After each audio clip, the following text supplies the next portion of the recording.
as this room fill up, be sure, and I mean just that, be sure to hit that like button, share this content.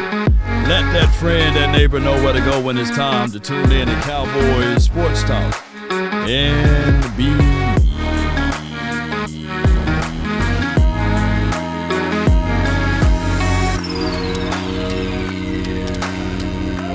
yawn. That's including the ice wall, baby.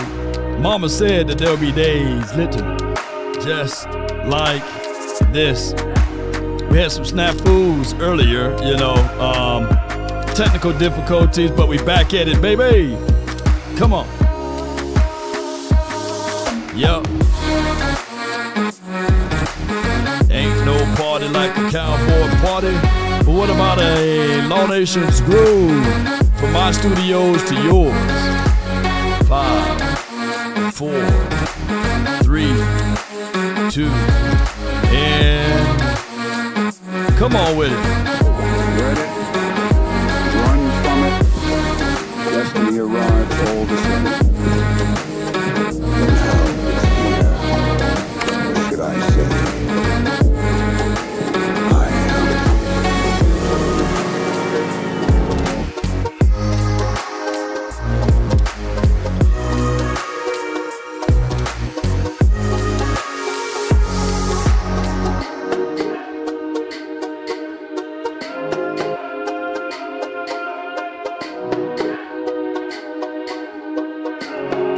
Come on with it.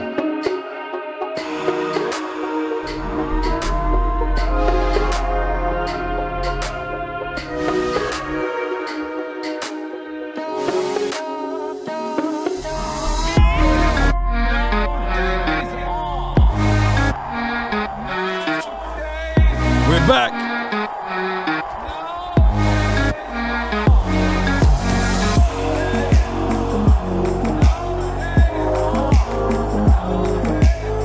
Happy Friday to you all. All right, we had technical difficulties. It never fails, man. Whenever I go on to like my little tirade or my little rant, and I don't know, I guess Jerry was like, man, let me get this sheath.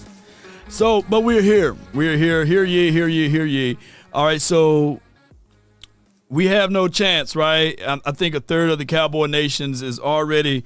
I don't have a white flag, but I got a Cowboy flag. A lot of people waving the flag on this game versus the Green Bay Packers, right? And where were y'all last night, man? Clarence and my guy John Jock Taylor.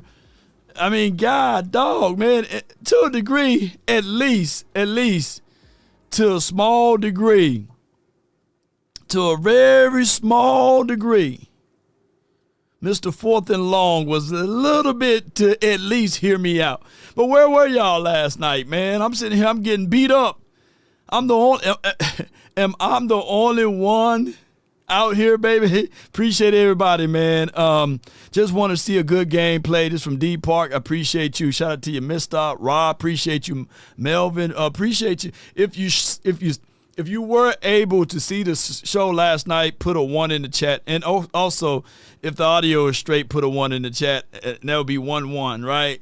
And I guess if you are liking what you hear, and put HBO, because I know how y'all feel about 11. But so at least put 1-1 HBO if everything is straight. And we're going to try to give you guys a show. Hopefully, it'll be not interrupted. Shout out to you, Sanjay. He says, I got my money and pride on the game. Let's F and go. Sanjay, they beat me up, Sanjay.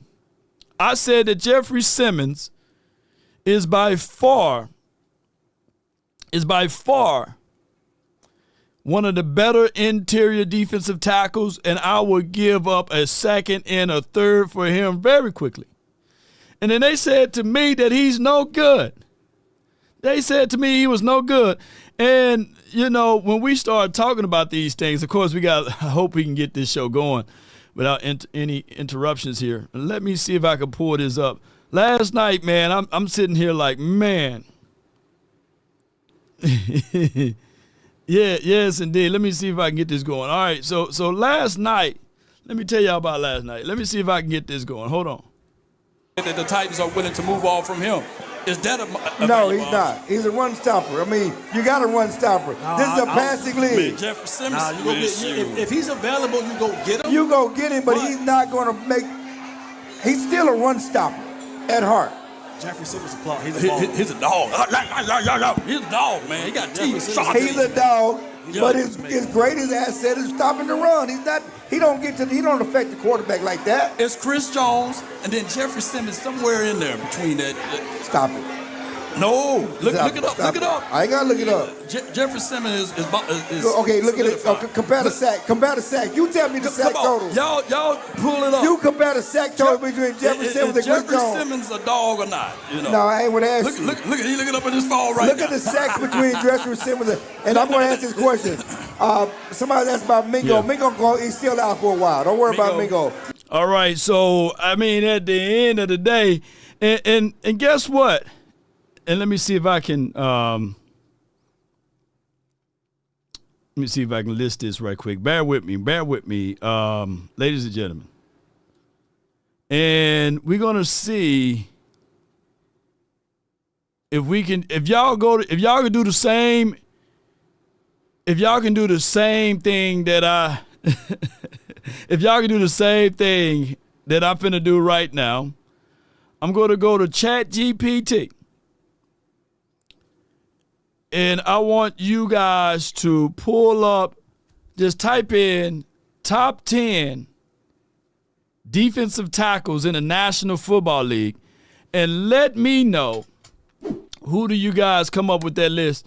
And let me know if you see a Osa and let me know if you see a Kenny Clark. You probably won't see their names, but if you type in top 10 defensive tackles in the National Football League, let me know what comes up and let me know what guys are in the building, because it is one of those situations that I got to stand for something. I got to at least fight for myself over here, and I get it. I understand. We made a move for Kenny Clark, and he's here. I like Kenny. But when I was trying to explain to them is that you got also to understand that I believe Chris Jones is about 3 to 4 years older than Jeffrey Simmons, by the way. And when they pull up the sack totals, that's career-wise, right? So, AI, come on with it. And this is what I need to know right now, but while I'm pulling all of this up in Cowboy Nation, and I appreciate everybody, man, for tuning in. We're gonna slow pace this show. Let me see, as of 2024.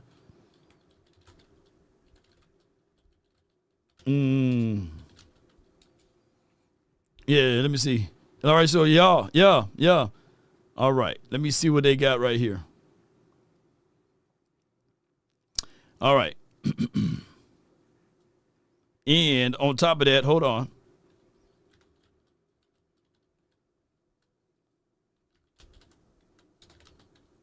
All right, I'm almost there. Hold on. All right, we're going to get it going. Okay, all right. We're going to pull this up. And I'm going to go in 11. Okay, appreciate all of y'all. Both of them naysayers are knowing I see you, fam. All right, we're going to get it going one way or another. All right, boom. All right.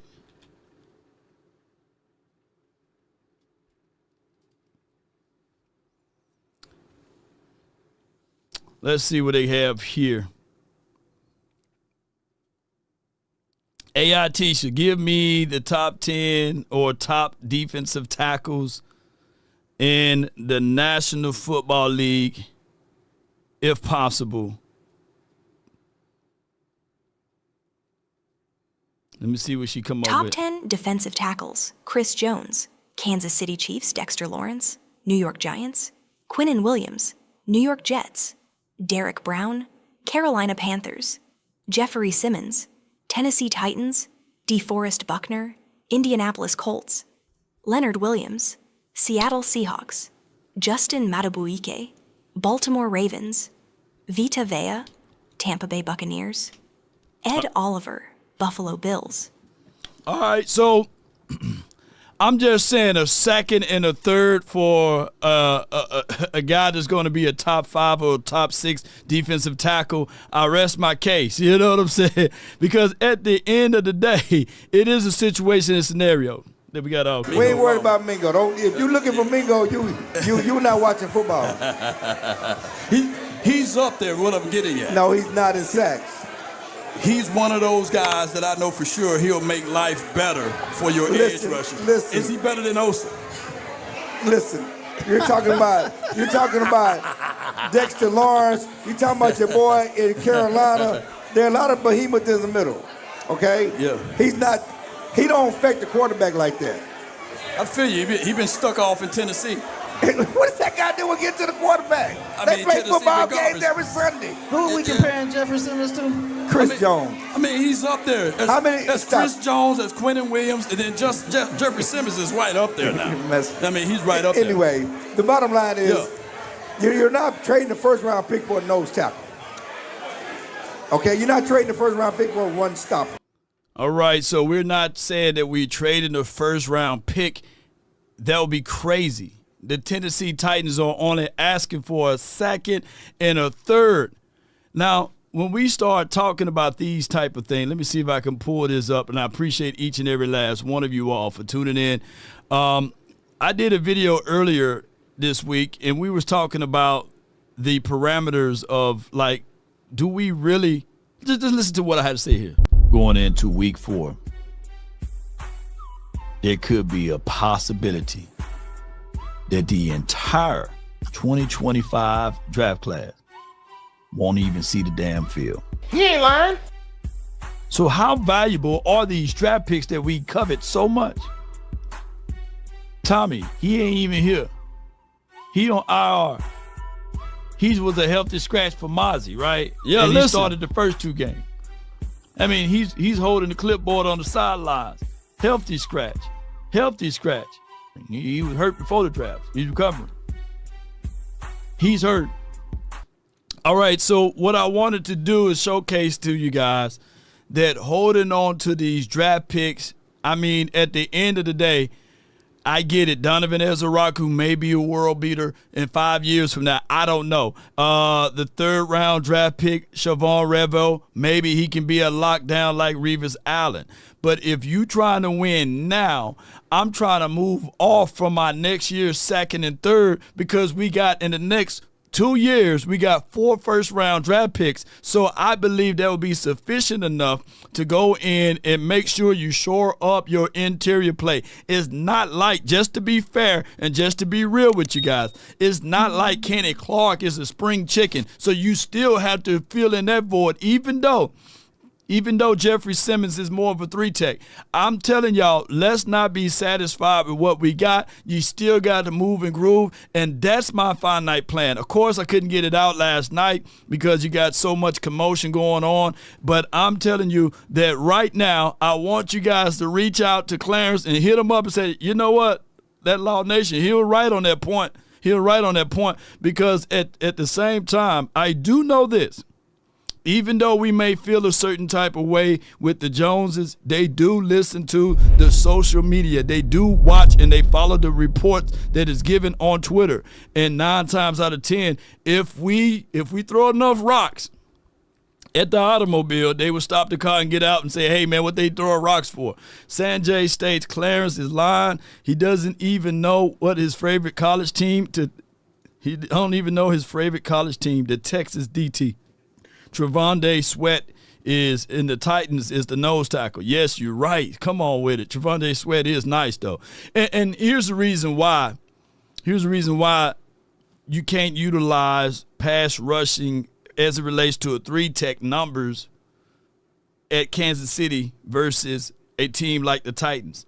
9 times out of 10, when you're playing for Kansas City Chiefs, when you are a team that's with the lead, you can pin your ears back, you can shoot and get upfield. But when you are playing like the league, like the Titans, normally you're playing from behind. Or normally, when you are on defense, teams are not even trying to throw the ball like that because they already got the game sealed away and won. So you're looking at it from these particular situations. Yes, they did D-Park. They outnumbered me on the debate. And on top of that, what I want to get at is that we talk about things of the reason why we can't beat the Green Bay Packers. So many people bring in so many things of why we can't win, right? Or how we going to lose and how we're not even able or eligible to be sufficient or efficient going up against the Green Bay Packers.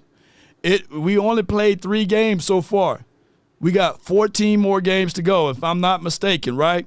So if you believe the season is over, there's the door. You can go ahead, check out, come back next season, right? But if you think that we are still mathematically in there and we should be looking at this game objectively and saying to ourselves, how can we win?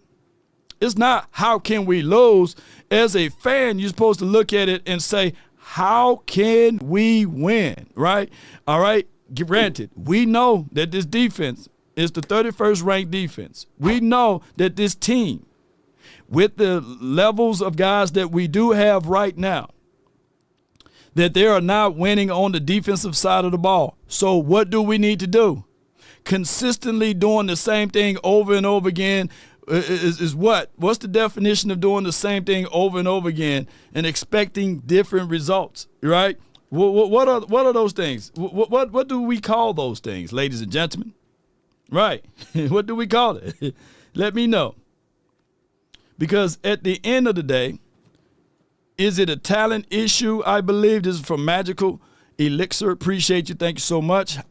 Look, strategy and scheme and knowing who your team is, you don't want to peak too soon. And like I said, if we can come out of September 2-2, that's good with a rookie head coach and the first time this team playing under this brand and style of defense. And we know we left some insanity, right? Yes, it's called gambling. Shout out to you, Jerry. Shoot, shout out to you. All right, so if we could come out of this first part of the season, the first 4 games, 2-2, that's good, especially with a rookie coach.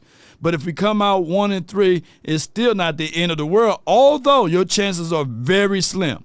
But at some point, in some way, the Cowboys need to wake up and look at their roster and say, how do we improve this? Where do we go from here? Because we can cry about it all day. And what would be the whole point of being a fan?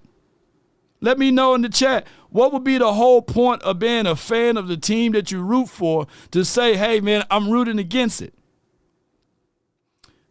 31st on defense. How can we improve that? How can we get better than that?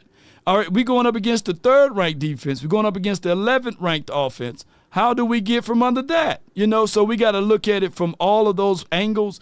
And I'm telling you, it's not an easy task being where I'm at because the unpopular opinion will always be the unpopular opinion here, But let's listen to my guy, Troy Aikman, on some of these issues. And I appreciate y'all, man. I love y'all to the moon and back. Now joining us on the ticket is the Hall of Famer, member of the Ring of Honor, 3-time Super Bowl champion, and of course member of the Monday Night Football crew, the great Troy Aikman. Morning, Troy.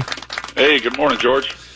Well, when a team has a lot of blinking lights going off, and for the Cowboys it's on the defensive side of the ball, everyone wonders, can they get this fixed, and can they get it fixed in time for Sunday night and Micah Parsons and the Green Bay Packers coming to town?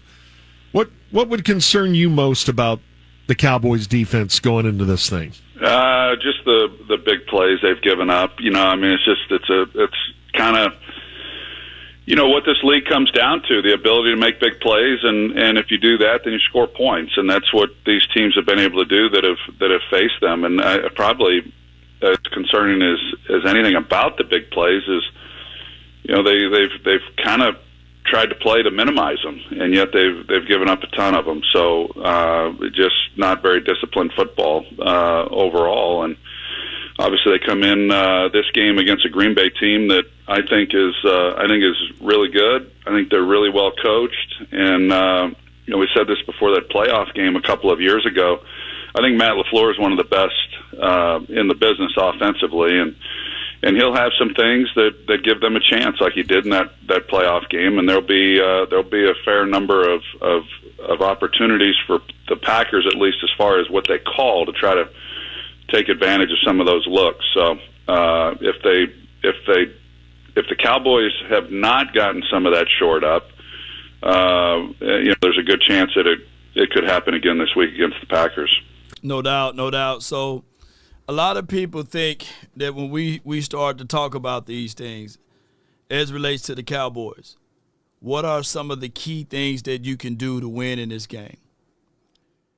Well, we just saw a team that we got drugged with last week, and it hit me when I was doing my calculations.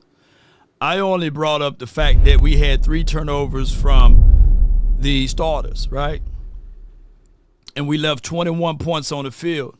Then I went back to rewatch it again, and then I saw this other turnover, and it made me think, what's 7 times 4 now? You know what I'm saying? Because we understand the understanding of, okay, we left 21 points on the field, but there was another situation that we could have scored more. So before we go into these situations, 28. Now, granted, when I was explaining this, Javonte Williams, that first fumble, that could have been a drive that we could have scored on, and I know coulda, woulda, shouldas, and I don't want to live in that realm. But you got to hear me out from this particular aspect, meaning that this offense cannot lose the turnover battle. If we want to win this Sunday, we can't have those type of fumbles. We can't have Pickens hitting the ball in his hands and playing volleyball with it, and someone else getting that INT, right, and turning that into scores. On top of that, we can't get down to the 1 and have a turnover, right, when we got a running back that's averaging north of 7 yards per tote. These are finite things that we have to get better at, ladies and gentlemen. And let me see if I can get to that point. And I appreciate y'all so much, man, for tuning in and being part of this. Let me see if I can get right here. Drive, there's 21 points. There you go. We be hiding all of this good stuff off of their own supply. Okay. First turnover, they gave Chicago Bears energy, right or wrong, right? Javonte Williams with that fumble, stripped. It was deep in their territory. So you can stop them. Chicago flipped it over. It wasn't right a short field. Let that man tell his story. Yeah, let me tell my story.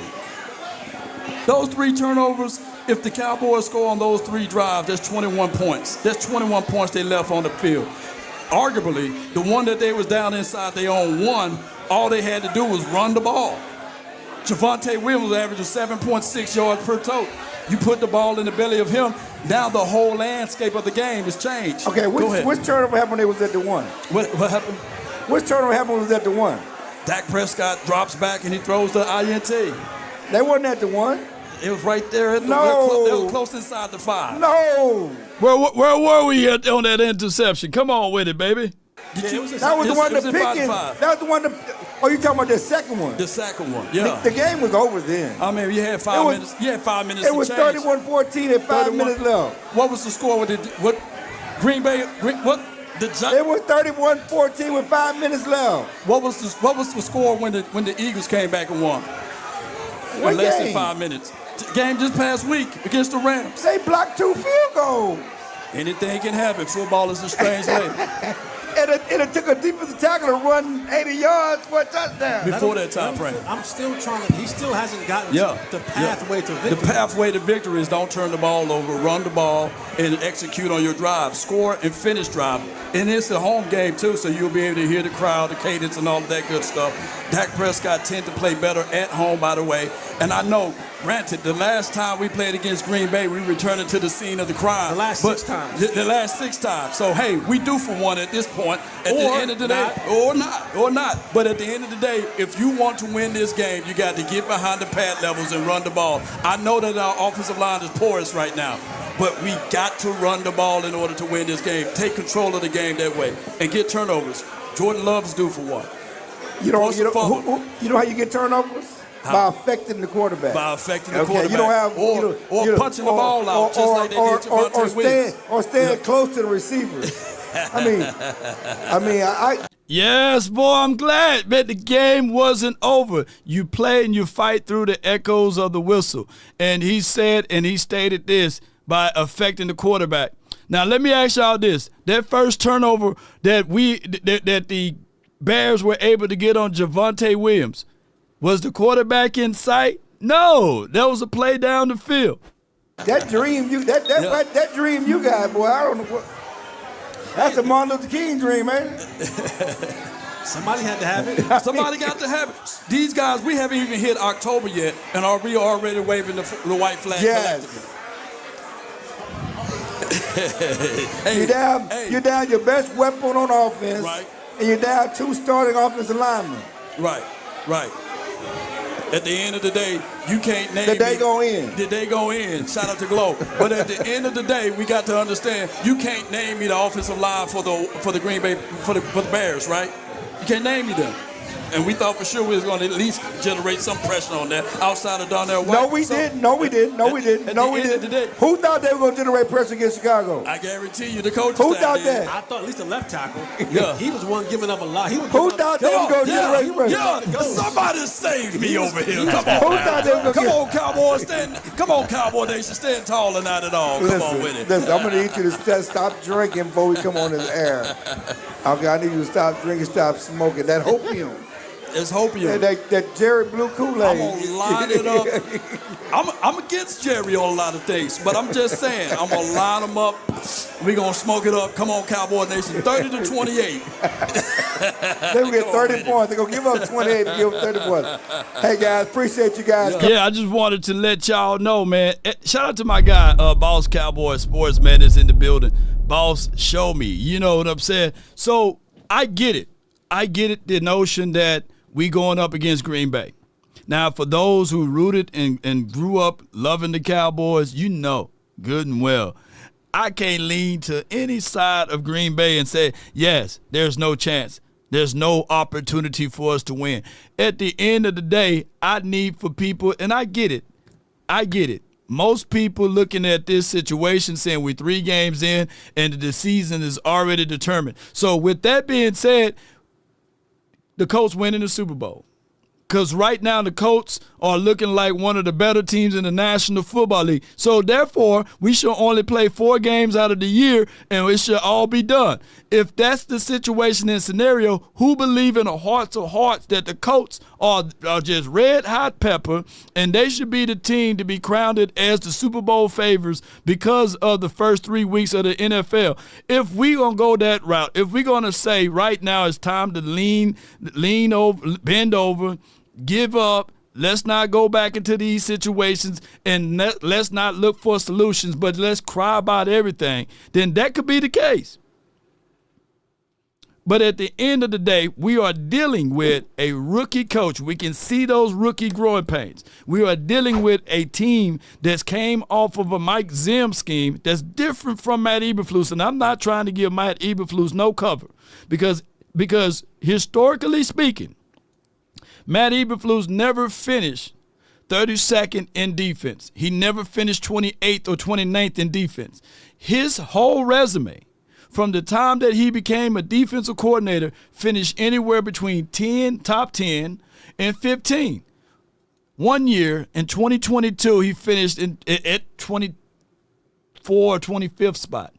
Now, we could be the reincarnations of 2022's Bears or whatever team that he was on at that time. But I'm telling you, if the offense don't give up, and I guarantee it, the offense is performing a whole lot better than the defense. But the offense in return can't turn the ball over. You got to win the turnover battle, right? Yeah, Daniel Jones ain't nothing. Yeah, ain't that right, Newhouse fan 44? So that's what I'm getting at. Zimmer started off slow too, with a bunch of injuries. He started off slow with a bunch of injuries. So it takes time. Normally, offenses starts off faster than defense. Normally, that's the case in the scenario. That's just how it goes, unfortunately. But we're going to get things moving and grooving. I get it. Everybody's out on the Cowboys, but I need for you guys. Oh, I'm gonna say that clip. Let's listen to the rest of this.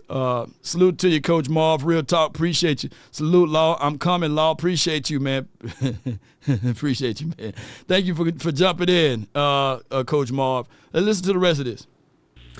It appears the Cowboys defense has problems at every level, but in this league, doesn't it really start up front? If you don't have a pass rush, and they have not had a pass rush through 3 games, it's hard to be a good defensive unit, isn't it? Yeah, you talk to people all around the league. It's really on the defensive side of the ball. You want pass rushers and you want cover corners, and if you have those things, then you're able to work around a lot of other areas that you may have some weaknesses in. And I would have to believe that Micah would have made a difference up to this point. And he certainly is for Green Bay. So yeah, it's you got to be able to get after the quarterback. It's that simple. It's trending a little bit the other way as far as teams running the ball from where they were just a few years back. You're seeing more and more teams starting to recommit a little bit more to the run game. But at the end of the day, it's still a passing league, and if you don't have people that can get after the quarterback, it's just gotten really hard. With the rules the way that they are, in order for these secondaries to keep up with these wide receivers and be able to make plays. That's obviously that's a big part of what you got to be able to do.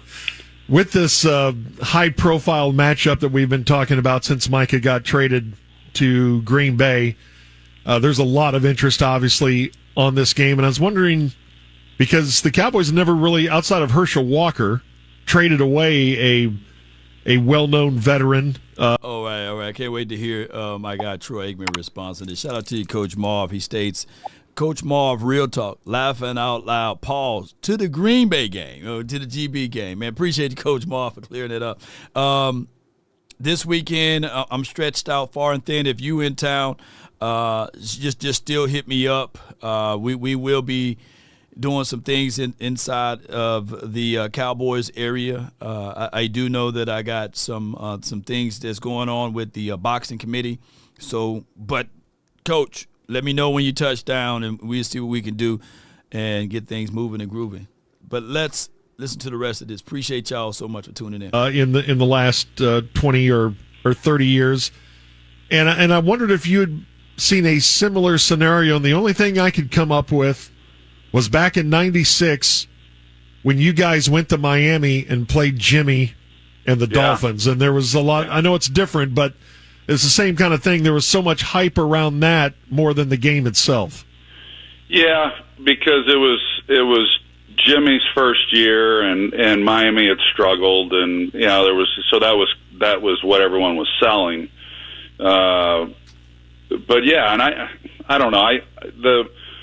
I don't think it's an apples-to-apples comparison talking about the Herschel trade versus the Micah Parsons trade. I think those are two totally different situations, and how how they have to be looked at. That with Herschel, they were the worst team in football the year before I got there. When Herschel, I believe he led the league in rushing that year in '88, and then in '89 we obviously got off to a tough start. And I think that in a lot of ways for us and the offense and what we were doing, there was a challenge in trying to figure out exactly how to use Herschel within our offensive scheme. And so the team was bad with him when he led the league. We were bad with him the following year, my rookie year, Jimmy's first year, and then they're trying to figure out, okay, how exactly do we take advantage of what Herschel does best? And so ultimately the trade was made and all those players. But the Cowboys, they go into this season talking about being a playoff contender. They weren't the worst team in football. It was not a rebuild, and they've got one of the best players in the league who was making an impact. That they knew how to use him, and he was effective when he played. So I don't think those comparisons are fair. But as far as going in and playing against Jimmy, yeah, I think that I think as far as this game's concerned, it's a great matchup. It's two franchises, flagship franchises in the league. It was going to be a big game regardless, and that's why it was picked for Sunday Night Football. And then NBC seems to happen so many times that, it turns into this, to where all of a sudden Micah's coming back to AT&T Stadium. This is one of those that I wish we were having on Monday night. But, it'll be a great atmosphere. Micah's going to be pretty cranked up. It's a good Packers team that has high aspirations coming off a tough loss, and Cowboys trying to find themselves and, all of that. So there's all the storylines and all of the makings for a pretty exciting Sunday night. No doubt. That's Troy Aikman on the differences between the Herschel Walker deal and as well as the Micah Parsons thing. And it's I'm glad he said it, two different situations and scenarios. The Cowboys were expected to be terrible. The glow that the Cowboys got now wasn't the glow that they had during that time frame. The expectations, of course, the Cowboys were still the America's team, but the expectations were not high. And on top of that, they didn't win in the following year in 89. They didn't win in 90 and 91. 91, they started showing a little progress, but then ultimately in 92, of course, y'all watched the documentary. You guys can see that's when things start blossoming. I don't think that we right now, ladies and gentlemen, is willing to wait 3 to 4 years for all of this to develop. We are literally hovering around the win now mode. And what we're trying to get the front office to see is our cries of emotions and our cries of telling them, technically, F those picks. At some point, you got to take your shot. You got to take your shot. That's what we're saying. And I get it. The number one thing that can make this move and groove will be players that can play now, not players that you have to plant and wait to see can they grow. Right now, I went through that entire list of guys who's playing now from the draft class of this season. And there's only one, Donovan Ezaraku, and he's not enough to move the needle. So what I'm saying is, what I'm trying to convey is that F the picks, let's go out there and get something tangible, something that we can control now. And I'm hearing that Stephen Jones is live on the 105.3 The Fan. Shout out to Stephen Jones and shout out to them. We can try to tune into that, but that's going to stretch out the show even longer and these sorts of things. So let's just finish out, and then we just probably do a recap on his presser and as well as Schottenheimer. He had his presser. So it's a lot of stuff that we have to listen to in order to see where this team is going to go for the 2025 season. Yes, indeed. But the season, we only 3 games in. We 3 games in. We need to start that movement. F those picks, you know what I'm saying? I mean, come on, man. We can say forget those picks. That's what F stands for if you don't want the kids to say it. But F those picks. Forget those picks, right? So that's what I'm getting at. Let's listen to more of this. It's our weekly football visit with Cowboys Hall of Famer Troy Aikman here on The Ticket. That Packers defense with Micah, they've only given up 13, 18, and 13 in their first 3 games, and they're not giving up much in the way of yardage. Yeah. Is it possible, I know it's really early, but is it possible that they might be the best team in the NFC and that Micah was their missing piece?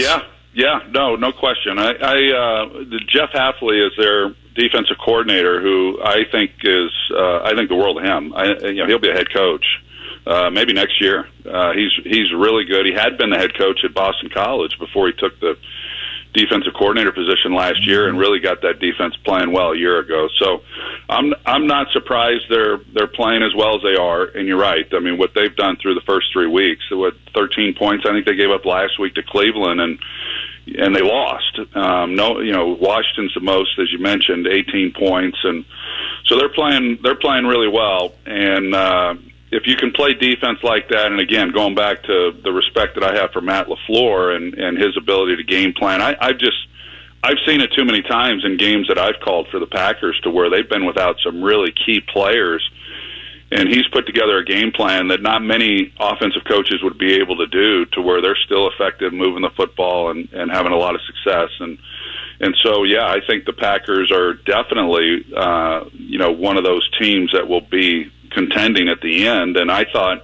now I may have to change my mind after last Monday night's game, the way that the Lions looked against Baltimore. But yeah. I thought coming into the season, the NFC North, of course, last year, 3 teams making the playoffs, 3 really good teams, that even with what Detroit had accomplished, I liked Green Bay coming into the year for a variety of reasons. Let me ask y'all this, and let me say this. Just because you have a force multiplier doesn't mean you can win, right? A force multiplier is someone that can raise the skill set to everyone. And I think that we kind of got too heavy on the ideology of Parsons being able to stop the run. And this is not me putting cover over MP. Shout out to him. I just hope that they lose when we see them, right? I hope they lose every game. That's just how I feel. That's the type of energy. But what we can't do is cry about the spilled milk once it's gone. We can't start talking about, well, the secondary is sus now. Well, the interior, the linebackers sus now. Well, these guys are not being able to generate pressure now. That's all by design. When you have a guy that guarantees right now 2 to 3 guys, or as far as the attention, by us not winning in 2021 and 2022 and 2023 and 2024 to that degree, that wasn't on him. That was on the strategy, and that was the waste opportunities that the Cowboys didn't exhibit and exude. Because here's what we try to do when Cowboy fans collectively, we say move on from that subject, move on from that matter, but you got to provide the context. And the context of the matter, Cowboys defensive ranking, 5th in points allowed when he was here, 27th when he was gone. Sacks 2nd in the league, 28 when he was gone. 3rd in turnovers, differentials, tied for 32nd. Total yards allowed, 13th. Now is 30th. So if you are an offensive coordinator, when you're looking at the Cowboys last year or the year before that, your mindset was, the game plan was to stop number 11. How can we slide protection his way? How can we shift what his weaknesses are? Oh, you run at him, not away from him. You take him out of the game. That's what good teams do. And it tends to show us that when we going up against average to subpar teams or rookie coaching type of teams, we took advantages of those situations. But when we go up against teams that really finite studied and said to themselves, this guy would not beat us, they did that. We had no counter. Like we had in the inside, not to beat them up, but I need to, we had in the inside a Mozzie who takes 3 to 4 years to develop. And he's still going into his 3rd season. We act as if though Mozzie is a 5th or 6th year vet, right? So even him going into his 3rd year, my whole point was, let's go ahead and get a Kenny Clark type. We got that now, but we got rid of the edge rush. So what we need to do, instead of complaining about it, what are some solutions? Bring in more and more weapons. Oh, they did bring in Jadeveon Clowney. Can Clowney be that elixir? Can he be a force multiplier? The answer to that, ladies and gentlemen, is no. So how do we win? Our best brand of defense right now, ladies and gentlemen, will be our offense until we get the cavalry back, or however they say it, right? Overshawn, he need to be back, right? We know that these rookies, sophomore years, Mears live out, he need to get more playing time. Because if you are the 31st ranked defense now, how worse can you be? Or the 32nd, if you put Mears live foul, more and more opportunities out there on the field. If you put Shamar James out there, how bad do you want it? So at least these young guys can build on that resume and build on that playing experiences is what I'm trying to get at. I know a lot of people don't want to hear this, but I would rather lose these last 2 games or these last, what was his last game we lost, right? I would rather lose by us putting Mears live foul out there, playing all of those snaps and reps and gaining all of this information and knowledge of the game, because Sanborn, He's already peaked in his career. There's no more better game tape that you can find out of Sanborn. Unfortunately, for Kenneth Murray, at this point in his career, he done peaked. He's capped up. He's capped. He's hitting his cap. I don't think that Kenneth Murray is going to become any better than what he is right now. But Shamar James got anything. He got a lot to improve. He got a lot that he can improve at, right? Mears Leofow, he got a lot. He got an empty glass. He could pour a lot of knowledge into him, but he can't get it on the sidelines. Some can argue the same with our safeties, Hooker and Donovan Wilson. Donovan Wilson, ladies and gentlemen, I hate to say this, bust your bubbles. If you're rooting for Donovan Wilson to become better at coverage, it ain't happening, Captain. You know what I'm saying? He is who he is right now. He's been on the team since 2019. So the strength of Donovan Wilson, Matt Eberflus, what you got to know and understand of Dono, is that closer to the LOS. Blitz him off the edge. He had 5 sacks last season. Sanborn and Kenneth are slow, Law. Yeah, they slow. Yeah, they slower than molasses in Alaska, you know. Yeah, so what? And slow feet don't eat. You got to protect your feet. You got to be comfortable with your feet. You got to make sure that when you are in the mindset, and you especially talking about your lower bodies, you want to make sure that everything is comfortable. And speaking of everything comfortable, let's talk about this. Brunt workwear. Let's not work in pain, but let's work in comfort. And I'm talking about quality comfort. Brunt workwear brings you that element of comfort, stability, and also durability. With Brunt, your number one workwear out there in the field, built to last, built to survive, and also leaves you with style and grace. So visit bruntworkwear.com and use promo code LAW and pick up you a pair. Most certainly. So all of my Brunt workwearers out there, be sure to check us out and then use that promo code LAW. And I'm telling you right now, the shoe is comfortable. It is great. Good grip. And hey, if you want to put a foot up somebody's, you know what, man, be sure to purchase these right here, man. This thing is comfortable, man. And I even got the hat to match, man. Sure, let's go with it, Brunt. Come on with it. Cowboy Nation, stand tall or not at all with it. And when I'm telling you, I know we got some hard workers in the chat. I know we got some hard people that really want to get it out of the mud. If you want to get it out of the mud the Law Nation Sports way, you know, let's do it in style and comfort. I even got the Cowboys blue with these, man. I can't wait to show y'all on some other things, man. Sure, appreciate Brunt for supporting this particular stream.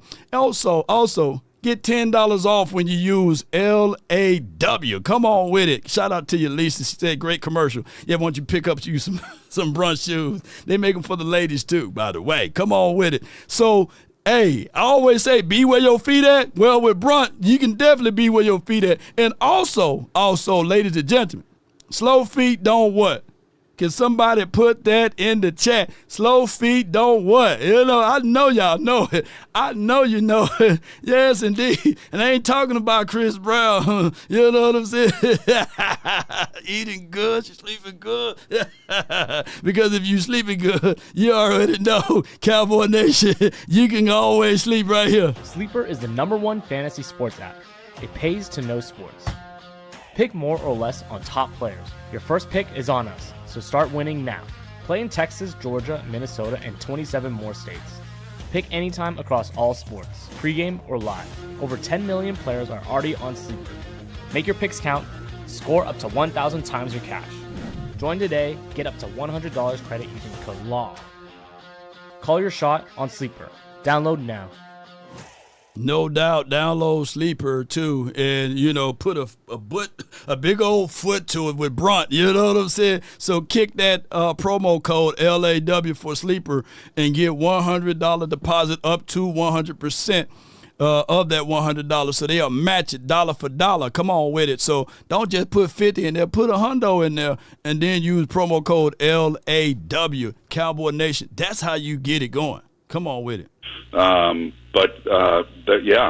really good, and I think Jordan Love just continues to get better and better. So this will be a heck of a game for Dallas for sure. I think Dallas right now, if you looked at it realistically coming into the season, you would have expected that they would lose to Philadelphia week 1. You'd have thought they'd be 2-1. The Giants game didn't go nearly like I thought it would. I didn't think the Giants would be able to keep pace with them at all. And I thought they'd beat Chicago. So I thought they'd be 2-1. They're 1-2. But, this is that point in the season that the season can start to get away from you in a hurry if all of a sudden you dig yourself a bigger hole and go 1-3. But this is going to be a tough game for Dallas. There's no doubt. This week you have Cincinnati and Denver. We don't care about Cincinnati and Denver. Shout out to Cincy, though. Come on, Denver. I guess we root for Denver. I don't know. One of those teams. Hope it's a tie. We don't give a dog.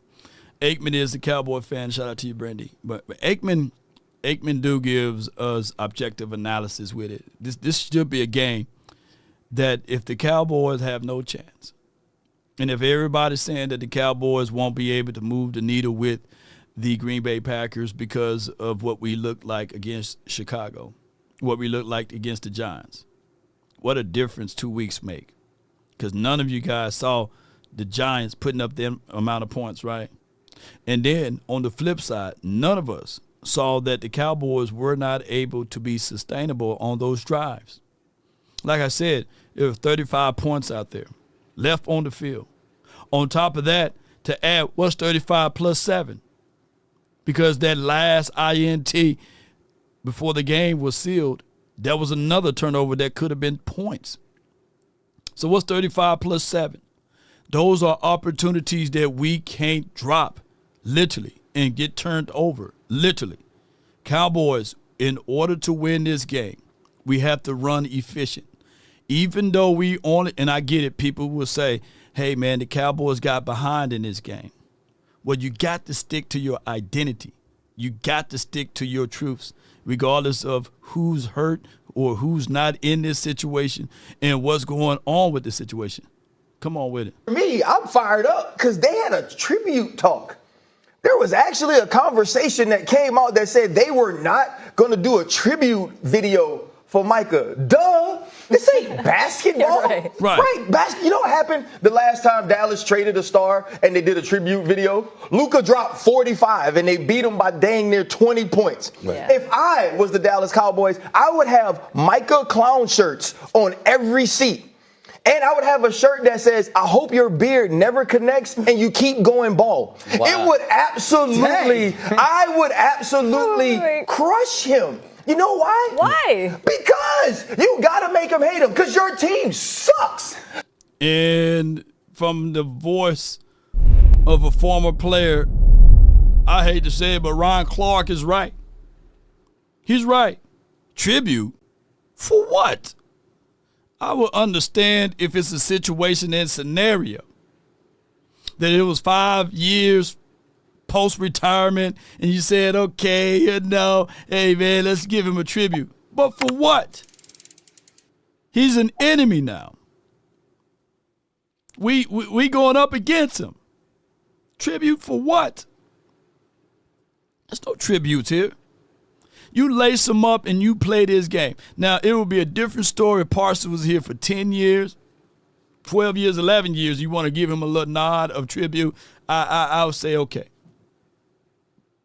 But he only been here for a Jet 2 holiday stay. Yeah, so we ain't finna fool around and try to pay homage for him. No. I'm still mad at what Green Bay did to us in 14, 16, 2023. I'm still mad. So we got to play angry. We got to look at this and not be the nice boys. Our back is against the wall. Our mindset got to be shifted. We got to go into this thing with solutions on how to win, not with problematic carryovers from one week to the next. No. We got to look at this, and I applaud the coach and the coach said to himself, this is a winnable game. Every game should be saying to ourselves, anybody can get these. Hey, for Bobby and RJ, man, I just want to tell you guys, I appreciate your grit, your toughness, your determination. I mean, hey, I got a little chest cold. You can probably hear it in my voice. And, hell, I showed up to work today. So, Sean, wherever you are listening, man, I tell you what, I hope you feel better. But, damn, thank goodness for Bobby and RJ leading the charge, man, because, man, your grit is real, guys. Next man up isn't just a slogan, Coach. It's a philosophy. It's a practice of ours. Hey, see, I love that. See, now we're doing things. Hey, well, what was it? Who was it? It was Pip, right? Lou Gehrig. Yeah. Michael Monroe says Mike Fisher said that Jeffrey Simmons might be available. Hell yeah, he should be available. He should be on the plate. A second and a third if we scream loud enough. And look, this is what I'm going to say too, though. Make no DAMN mistakes about this. Try not to cuss as much.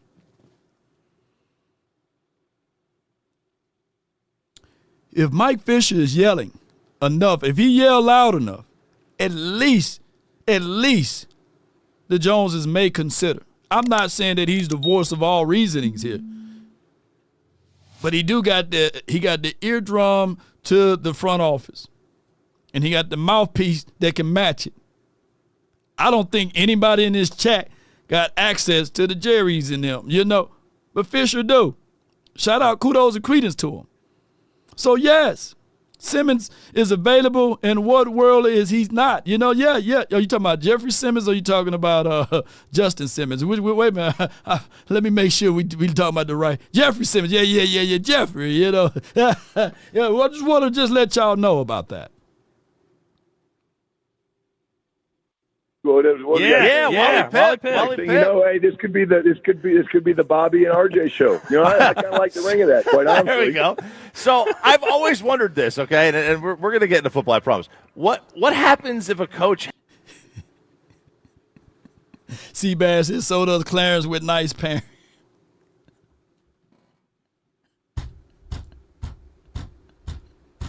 Clarence do have access to the Joneses. Yeah. I ain't trying to take away what Clarence got. You know what I'm saying? But one of these guys can eat potato salad with raisins. One ain't. I'm just saying I had to put that out there. You know what I'm saying? That potato salad good. The raisins, man. Put a little paprika on mine. Yeah. Somebody like those things. Has something like this happened during? You throw some Imodium? What happens? I've never heard of a coach missing a game.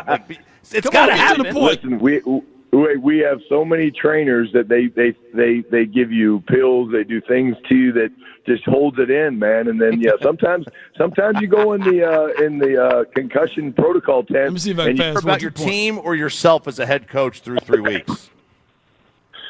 Oh man, I think the answer is both, man. I think with the team, I think we're realizing again the way we're built and that we do have some resilience and we do have some fight. When you look at the Giants game, that we believe we can find ways to win close games. I think we're also learning, the things that we need to do from a communication standpoint on both sides to be better. I think we're learning, that, like you guys said, all about the ball or winning the turnover battle can't just be a slogan. Like we have to do that, and unfortunately right now we're turning it over too many times and we're not getting the ops. And then, I'm constantly learning, man. I mean, Listen, he's constantly learning.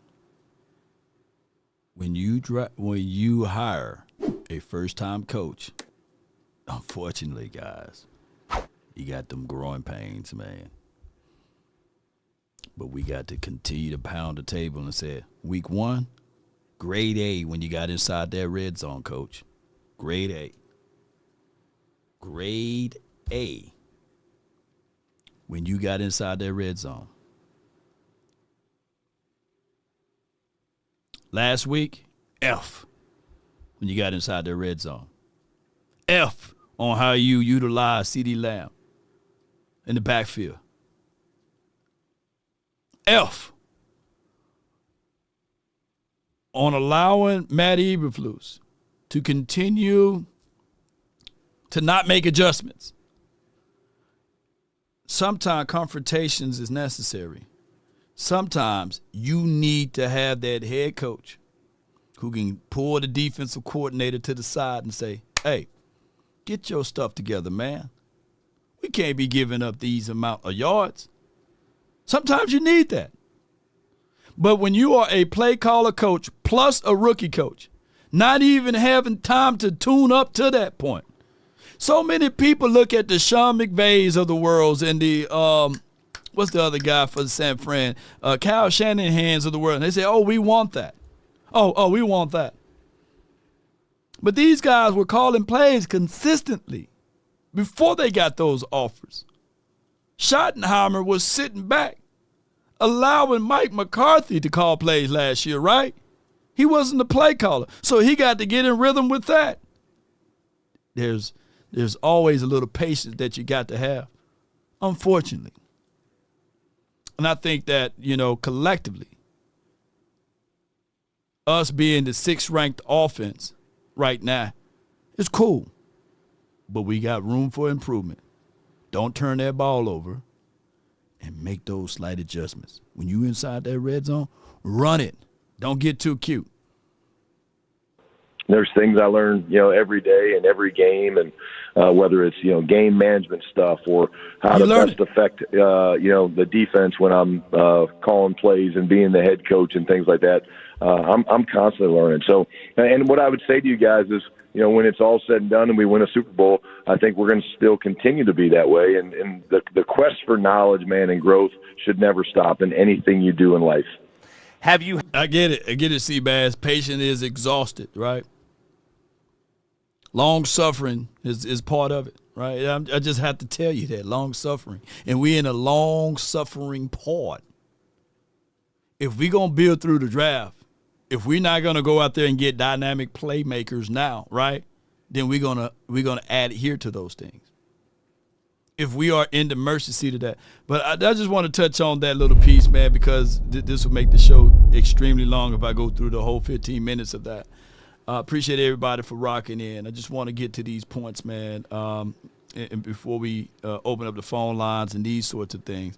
And like I said, the Cowboys, we would have been in better shape if the Joneses operate out of the sense of urgency. But he said patience is exhausted. And let's talk about this. A lot of spotlight on Jerry Jones as a GM. So I wanted to look at how the lack of planning by the Cowboys, how that's cost them. If they first extended Dak when they could have over both of the contracts he signed, they would have saved $49 million.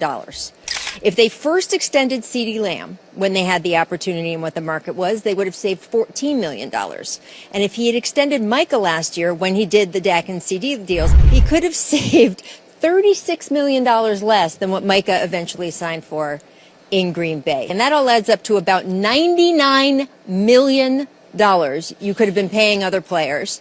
And then, of course, if you had put him up for trade in the spring, you could have gotten him out of the conference. The trade package, even if you stayed in the conference, the Packers would have been forced to give you more. Yes, indeed. Shout out to my people over there, man, and all what they do. So this is not beating up the Cowboys, but these are things that got to be explained, right? That I got to let y'all know. And we've been saying this as the progress of all of these progressions been going, that the Cowboys don't have a cap problem. The Cowboys don't have talent problem. The Cowboys don't have coaching problem to this degree. They have management planning problems, whether it's managing said funds, whether it's building around a certain player, whether it's seeking the attention of trying to get this notoriety of being, hey, we are in the spotlight. And these are things that we can continue to go through. And me, Boss Cowboy Sports, Rome, to a degree, as well as Jay Tuck, and Skywalker. The list go on, Lou. The list goes on. If I left out anybody's name, I think even Mark Holmes.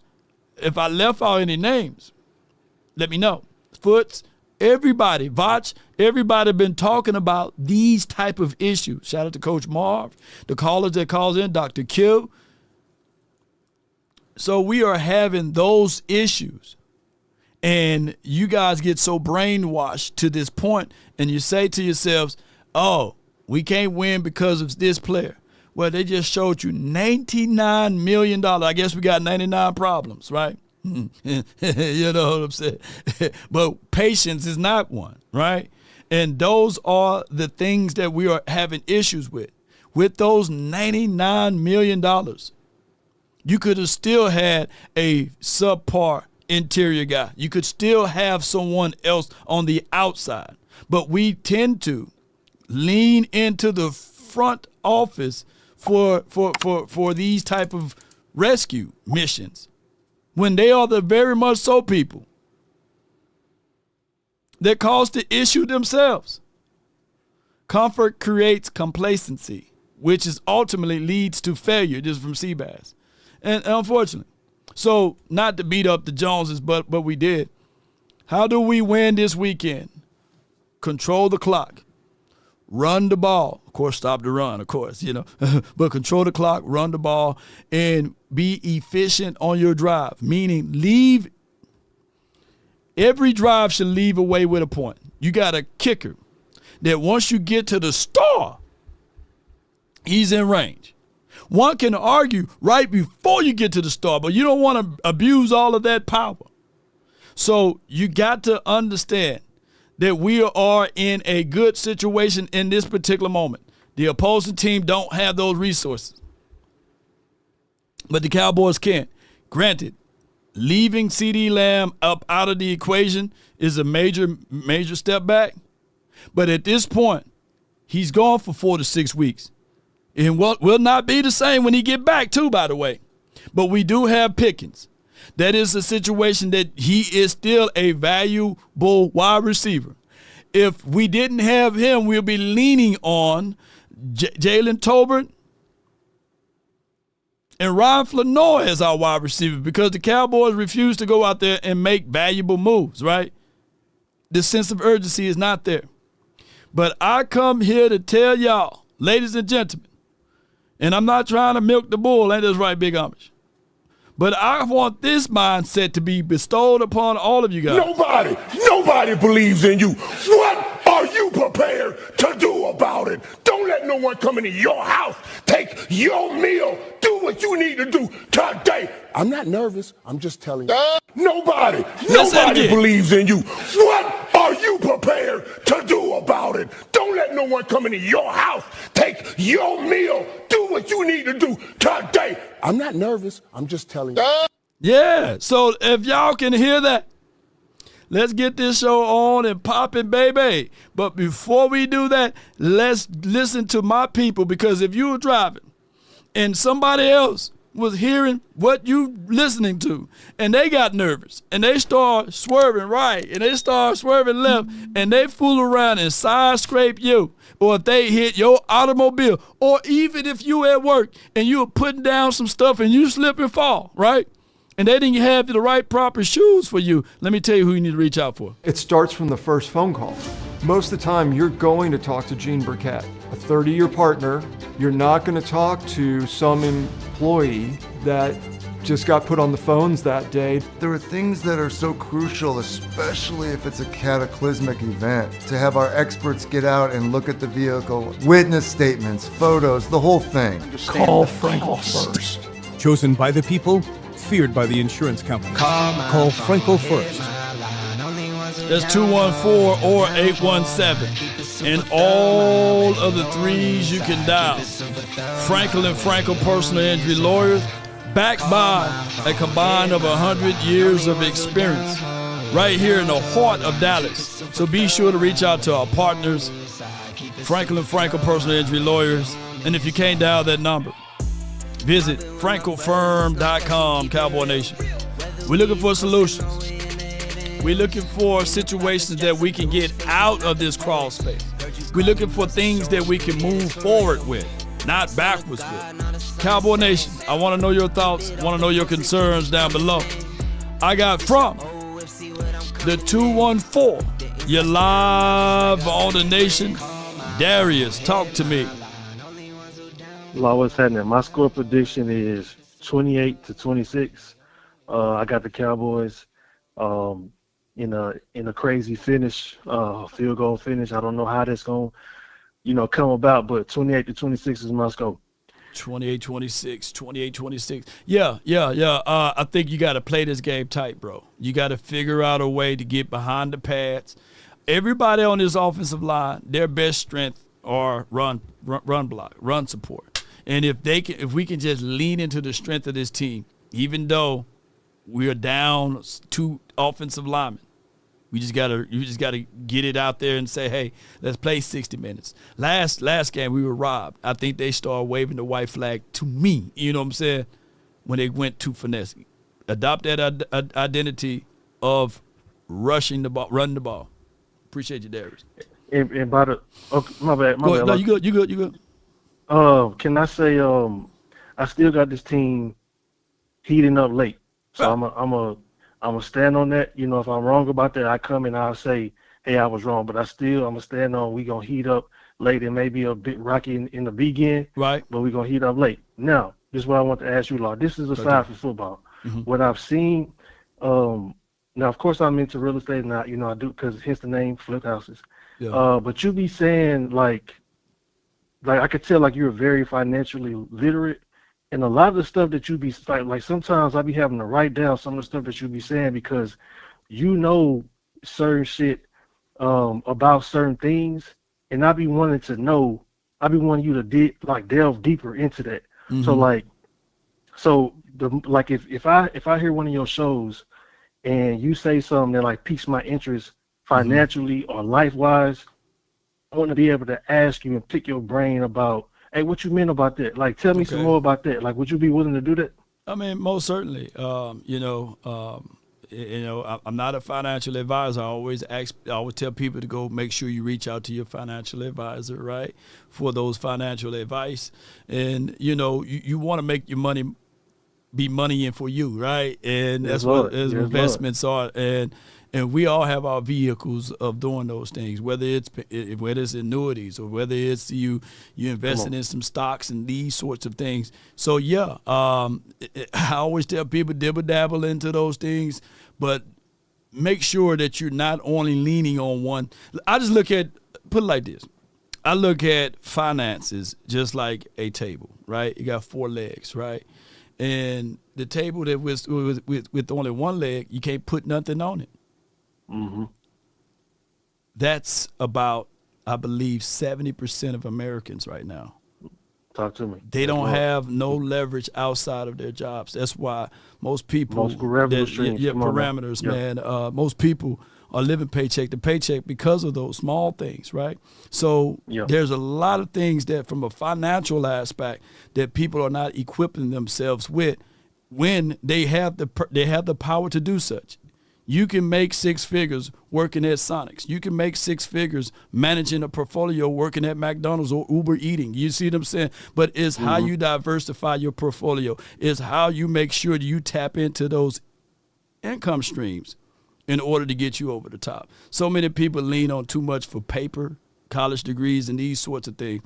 But when the whole world can be their financial tool. But I don't want to get too deep with it, boy. Come on. I'm talking about. That's what I'm saying. But like my goal is to become a millionaire before 40. I don't really give a damn about the timeline. Right, but I will hit M's. You know what I'm saying? So like when I be hearing you saying certain shit, it's like, damn, I want to know more about that. You know what I mean? And so like the more you think about like the world, you just see how like it's a lot of this shit is like a game. Like the person that made the stock market is a game. You know what I'm saying? The person that came up with real estate, this shit is like a game. Yeah. But like, people be playing like the low end of shit. Like the very least, the low end of how to really, take advantage of these type of things. So I'm glad you said that. So the next time I hear you say some good shit that I didn't know about, I'm gonna pick your brain on it. I'm gonna call in and ask you about that. No So doubt, I appreciate man. that. I appreciate you, man. Thank you for calling in. Yes, indeed. There's Darius, man, that flip houses and looking for financial advice and financial literacy. This is how it goes into one end to the other. We got a program that is in the works right now with NIL. Texas, just to make the team or just being on the team for Texas A&M, you get $25,000, I believe, a semester. That's a lot of coins, right? I remember back in the days, it was $2,500 that you get for the semester, as far as being, on college campuses and playing or being in part of certain things. But $25,000 is a lot of money, and a lot of people don't know what to do with their money. A lot of people don't know where to put their money into. So it's just being able to be well equipped into those particular parameters. Not saying that you have to lean into Law Nation's financial program, but we will, and we are working with numerous ex-NFL players, as well as, of course, you can say current NFL players as well, that we've about to lean into those vehicles to help people out on their bottom line, and to also help people out that listen to these shows. I had a few people to listen to this show that made it to the pros. So that goes to show you that you just never know who you're going to meet up with and get in with. But before we go into those parameters of conversation, be sure, if you have a few coins, right? If you have a few dollars, let me pull this back up. Bear with me. Boom. And boom here. Put that back up there. If you want to lean into a few of these things, and especially if you're around these areas and you want to say to yourself, well, I still have a few dollars left and I want to go ahead and get tickets to the game. Well, I got this right here that you can utilize and use. I'm talking about Game Time for Your Mind.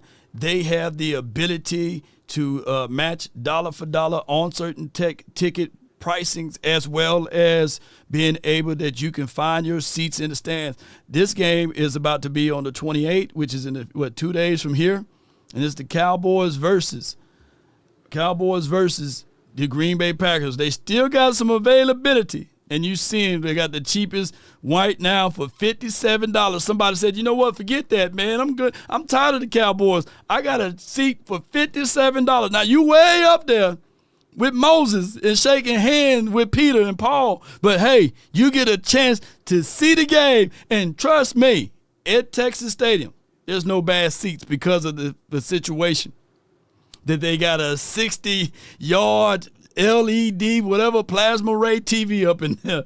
So you guys can be sure to check that out on Game Time. And then when you do that, just let people know that Law sent you. You don't even have to put in the whole promo code. Just put Law or Law Nation, and they will take great care of you. And that's Packers at Cowboys. There are still tickets available on Game Time. I appreciate them. Thank them for sponsoring this segment. All right, so with that being said, let's pull up the next caller. I got from the 979 and then the 910. Hold tight. 979, what's on your mind? What's going down, Law? This is Pippin calling in. Appreciate you giving me a chance to speak as always, brother. Hey, man. Nothing much, man. What you got for me, man? Man, I think this is going to be another one of them close ball games. I think it's going to be like a 31-30 type of ball game for the Cowboys. I tuned in a little later, so do you know if Blue is playing, or does it seem like he might play, or they still got that whole him being a healthy scratch? If this is a situation that I want the Joneses to wait to the day of, and I don't know if Stephen Jones said, yeah, Blue is playing, and I don't know if Jerry Jones, because they both talking, son and son. Yeah. So I guess son and father, they look like they could be brothers. They are talking, right? So I haven't got a chance to hear them speak yet. But I hope that they wait to game day to let us know who's active or who's not active, and hopefully Blue will be active so that, there won't be no, I guess what we call it, leg up for the Green Bay Packers by knowing, right? And that's what I want to see. Yeah. Yeah, I'm with you on the same thing.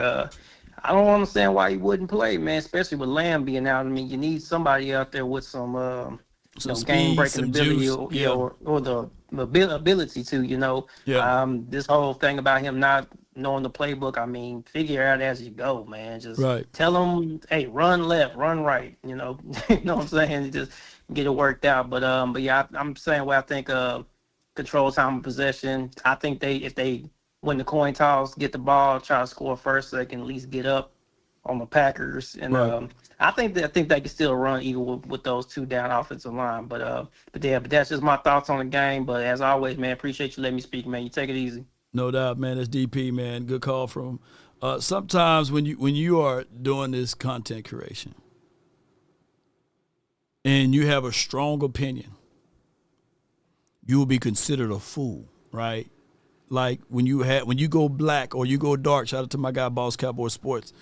When he have a strong opinion about a player, right, that we should go in draft, he will be considered, oh man, you were foolish.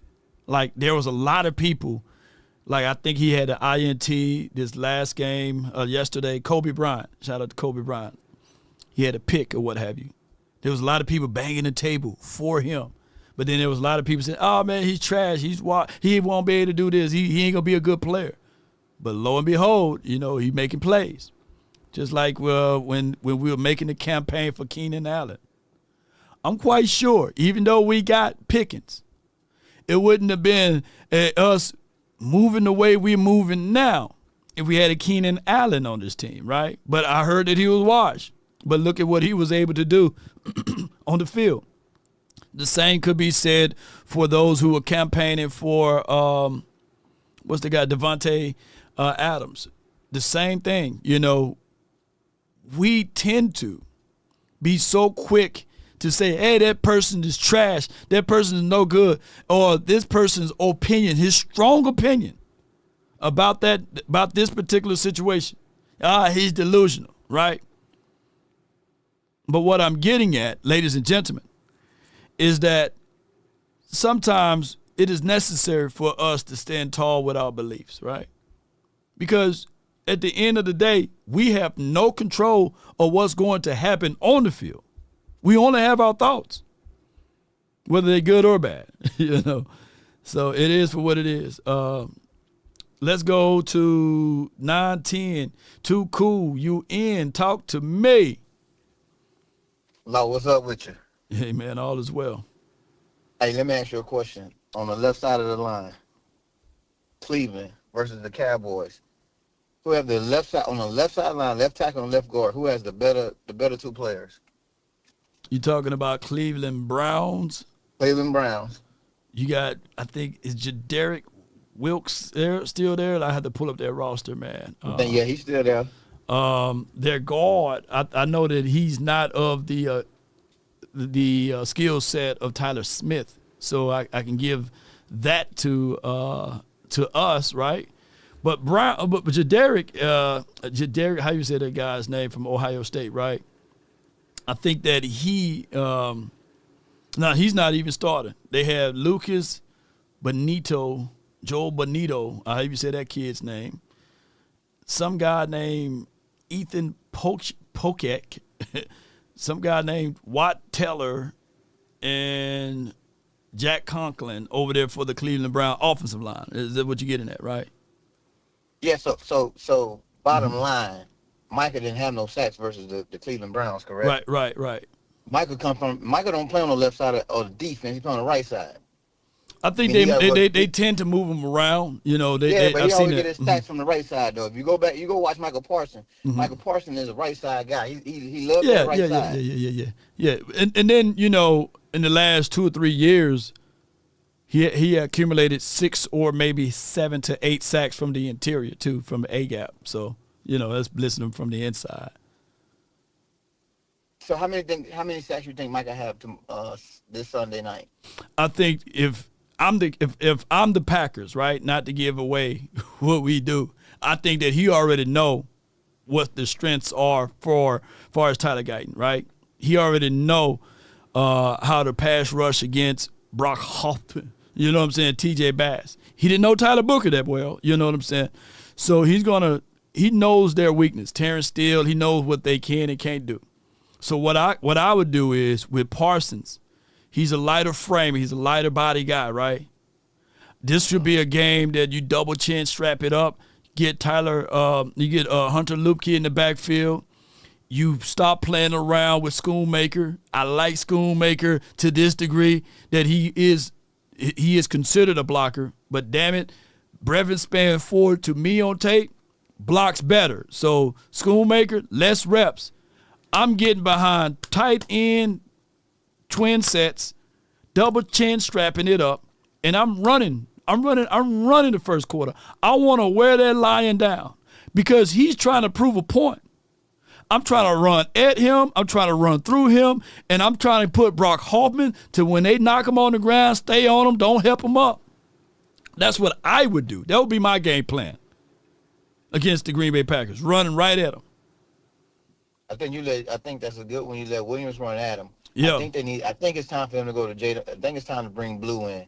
And when I say right now, especially in this game, you bring Blue in, and as Michael and them doing all those exotic blitzes, then you start running that screen.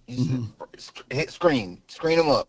I think if Jaden Blue would have played that game and did that play that CeeDee Lamb did, CeeDee Lamb would still be here. But I think it's time.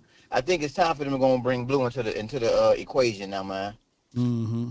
I got a issue with what y'all was saying last night about my boy Pickens. Who? I said something bad about Pickens or someone? Yeah, they said Pickens said that he get to do more routes on the routing tree. So they said that lets you know he's the number 2. We all know he's the number 2. But what the man is saying is, I get more plays. I get to do more routes. I get to touch the ball more. When CeeDee Lamb is on the field, the man can only do but so much. And again, I try to tell people, man, playing football and being a receiver and having a quarterback, man, you gotta have chemistry. A lot of people forgetting that we just got George Pickens, man. Right. And I say now is the time George Pickens go out there and make his money, but him and Dak got to be locked in. Him and Dak, this they fourth game together. They didn't play in the preseason, so like I said, man, a lot of people got to calm down, man. Pickens said last year that he was a top 5 receiver. This is George Pickens' time in these next 4 games to show that he's a top 5 receiver. What you think? I mean, yes. I hate when people take stuff and run with it, right? Especially with George Pickens. We didn't need him to do all of those route things. Let your better route guy do all of those route things. And are you talking about from the panel from last night that I was on? Yeah. You was beating facts, and they kept trying to cut you off. Yeah, they keep saying stop it, man. I mean, at this point, whenever I get a point, they say stop it. But they looking at it from them being in those locker rooms for 15 to 20 years, right? And also Jesse Holly from playing the game. But I'm looking at it from a guy who watched the tape, who studied the tape, and I haven't played in the National Football League. But you don't have to be a zoologist to know that line got teeth. And that's what I try to tell people all the time, that at the end of the day, Pickens was the X wide receiver on this team. And he still is the X. The X traditionally don't need to have two-way goals, don't need to have those complete route trees to be ran. Bang 8, slant, 9 for your mind every now and then. And you played the game too, Too Cool. So when we start talking football, terminology and stuff like that, I think it get lost in the sauce because of the results. Pickens just got here, you know what I'm saying? He came off a Jet 2 holiday to get here, right? So so it's just crazy, man. Pickens is good for us. Hey, but Law, I'm gonna say one more thing though, man. Like, and I agree. I totally agree with what you were saying last night, but they kept trying to cut you off. Hey, man, like I think they get so fixated on big names, man. Right. There's in the past 3 to 5 years, there is not a top 7 defensive end that was available. In the past 7 years, there has not been a top 7 defensive end under the age of 29 years old that was available for anybody to go out there and take. Right. Defensive ends just don't go on the market like that. Right. I agree with going and trading for Jeffrey Simmons because now, when you talk about assignments, now people can play their assignments and you play it the right way. when it comes to the defensive end and those young defensive ends, especially was it Desmond Azaraco? Right. When it comes to him right now, you got what, Clark, and you have Simmons in the middle. Man, that would be fantastic. That would be a fantastic pickup. But I'm not trading. Right. I hear you, but I'm not trading none of my first picks. No, none of my first picks. 2 years Yeah. Me and you agree. And I'm gonna say this for the record, and I hate to cut you off. Me and you agree. You can keep those first 2 picks. That's if the Cowboys. Oh man, you give me crunk, man, on this Friday. If the Cowboys just hear you and I out, right? They can keep those 2 first-round draft picks. You can start willing and dealing those seconds and those thirds and those fourths. Packaging them things together and getting you back into the top 100 if you want to, or trading them away for a known commodity. And on top of that, you still, in the next 2 seasons, got 2 first-round draft picks. That's the luxury of it. And the only way I trade and I would try to tell everybody, man, stop trying to rush this man to trade them picks. Right. He got picks, right? The only way I trade them first-round picks, I get Surtain as a cornerback. Yeah. I get Carl Hampson as a safety. But when I try to tell people, Jalen Ramsey, when he went to the Rams, was disgruntled with Miami. So before Micah Parsons, he was the last big young player that got traded, because Jalen Ramsey was before Micah Parsons. He wanted out of Miami. That is the only way we will trade a first-round draft pick right now. Right. Somebody has to say they're disgruntled with that team. Outside of that, we're not getting no damn first-round available player with no draft picks right now, Law. I don't think we do that. Like you said, though, I'm taking that second-round pick, and I'm picking up that phone, calling Tennessee right now and saying, let me get Simmons. We got a second and fourth. Somebody said we don't have a third. So that second and the fourth, I think they'll be sufficient. They're trying to move off from money. They try to move off from $31 million out here, right? And they are literally where people think we are at. They are in a rebuild, right? They got a young quarterback. They got unbelievable potentials, right? They got unbelievable cap space that they can generate and get and start trying to just build around for that particular quarterback. Hey, Law, this is my last thing, and then I got to go. Everybody, Troy Aikman said it too. Green Bay, they one of the best teams in the league right now. Right. I just want to know what all the 3-letter and 4-letter networks going to say on Monday when the Cowboys beat Green Bay. Okay. What excuse they gonna come up with, right? Because at that point, Green Bay 2-2 and the Cowboys 2-2. I want to see their top 10.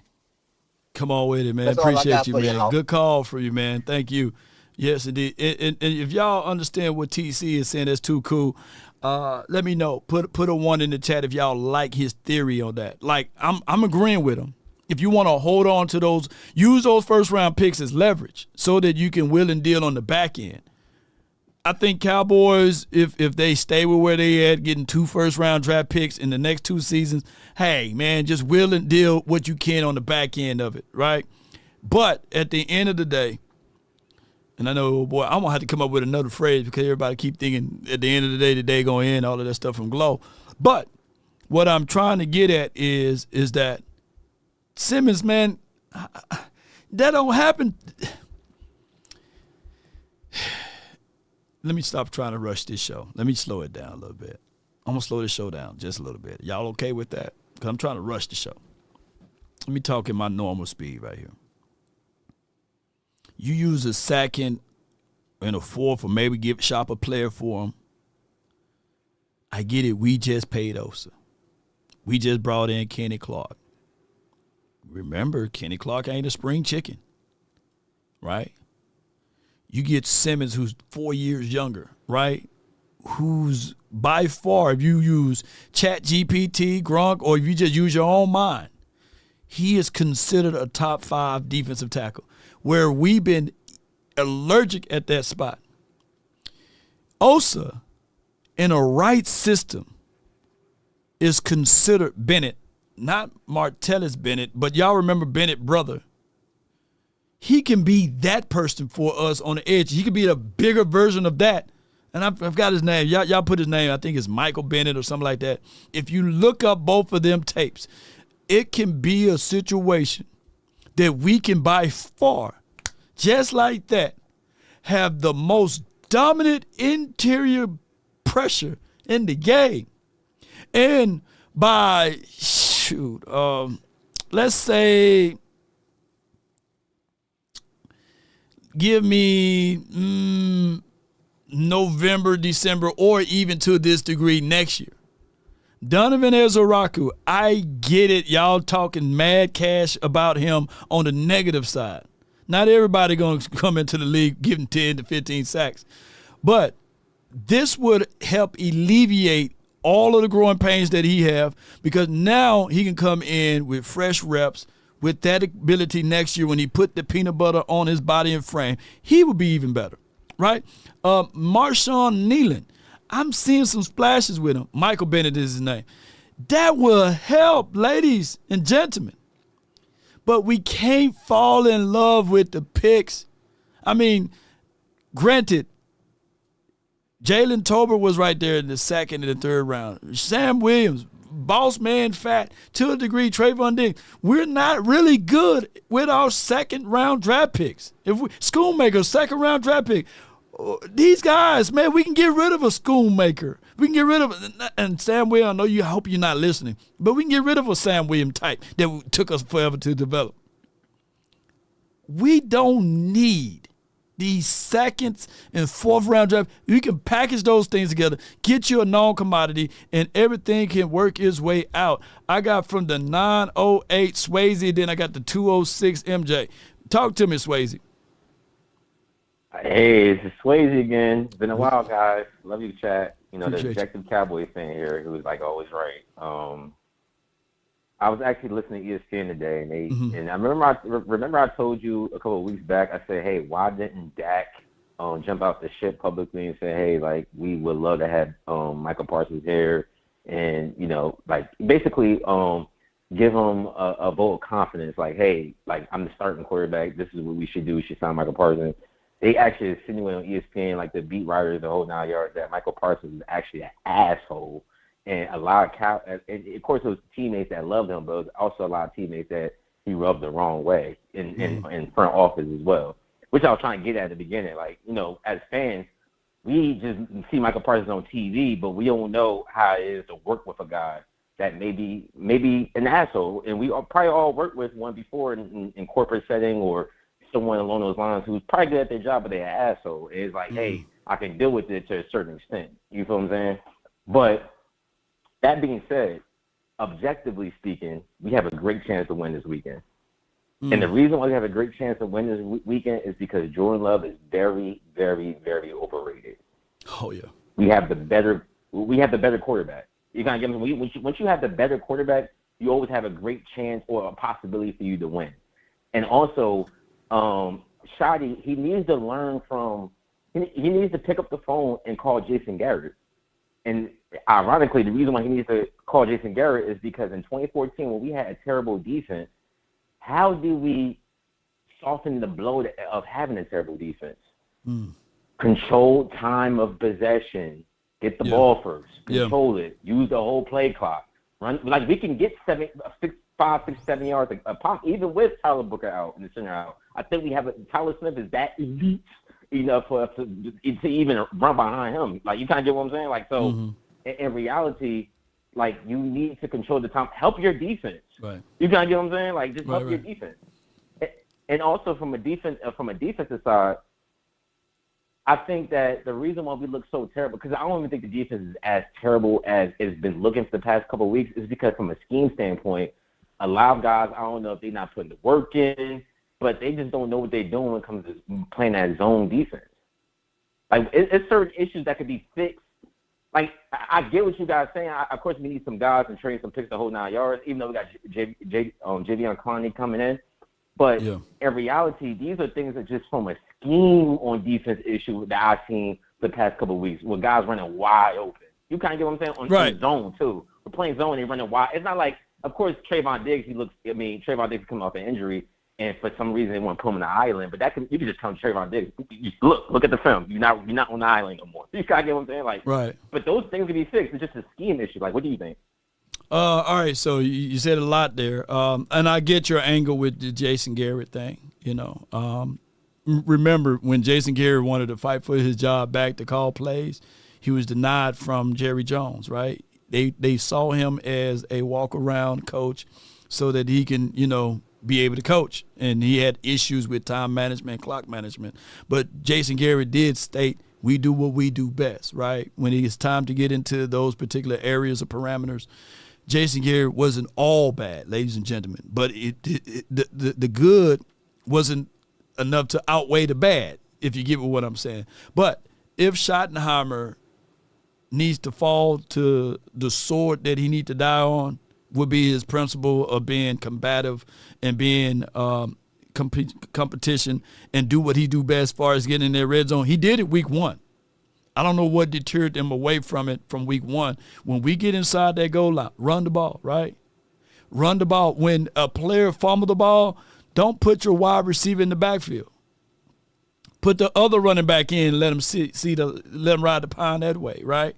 And I get it. Those are things that rookie coaches still have to learn through, and we went through 13 years, 13 seasons of growing pains with Jason Garrett. Hopefully, and I'm thinking that, from a football acknowledgement, I think that Schottenheimer is a whole lot brighter in those particular contexts of being a person that can carry a room. So, yeah, you are right with all of those things right there, bro. But on the defensive side, I agree. Our best version of defense got to be our run game, got to be our offense. Control the clock. Exactly, like control the clock, because in reality, the way you can do that is run right at Micah Parsons. Run right at him. Like, break him down. Like, he's very small for his position. Even if he's gonna make a couple of plays in the beginning, he's gonna be hyped up, gonna make a couple of plays. But after a while, by the fourth quarter, you can tell when he gets broken down because of his size. Right. Keep running at him. Even if you're getting 2-3 yards a pop, I'm throwing jabs. The reason I'm throwing jabs is because I'm setting up the left hook at the end of the fight. That's what we need to do. Like, don't go out there and say, hey, Dak Prescott win us the game, throw 50, 55 times. Right. And put Micah Parsons in a position where he could just make devastating plays against us. Just running right at him. You can do it. Jerry Jones literally just said this morning, I know people like to call Jerry Jones old and things of that nature, but I think some of his interviews he's getting, like the coach is telling him what the game plan is, and for some reason he wants to, like he wants to tell the media what the game plan is for some reason. Yeah. Exactly. But he says it's a way, even though Michael Parsons can make plays, it's a way for you to play against him. Everyone knows it. You got what I'm saying? Everyone knows it. You gotta just find the weaknesses on that, man. I appreciate it. Thank you so much for calling in, Swayze. Thank you. I appreciate it. Good call from a man. Here's my thoughts, and I know I'm saying Seabass, I believe he was saying that 30 years is kind of hard to call a man a rookie head coach. Unfortunately, he's a rookie head coach. Unfortunately, too cool. Appreciate you, man. Thinks we should try Diggs at free safety. Now, I always thought Diggs would finish his career at free safety. That's what they had to do to, I believe, Rod Woodson. Not say that he's the kind of caliber of player of Rod Woodson, right? After he had his knees and all of that stuff snapped up. But Rod Woodson was a whole different animal. You know what I'm saying? But to that point of Schottenheimer being a rookie head coach, that's a lot of hats. Calling the plays and being able to be over the plays on the defense and being the direct counsel of the decisions that's needed to be made, right? And everybody looking for you for answers, everybody looking for you for reasons and stuff like that. Yes, it's difficult. What we're saying is Schottenheimer may have read that book on how to swim for 30 years and 30 seasons. Now he's in the deep end, baby.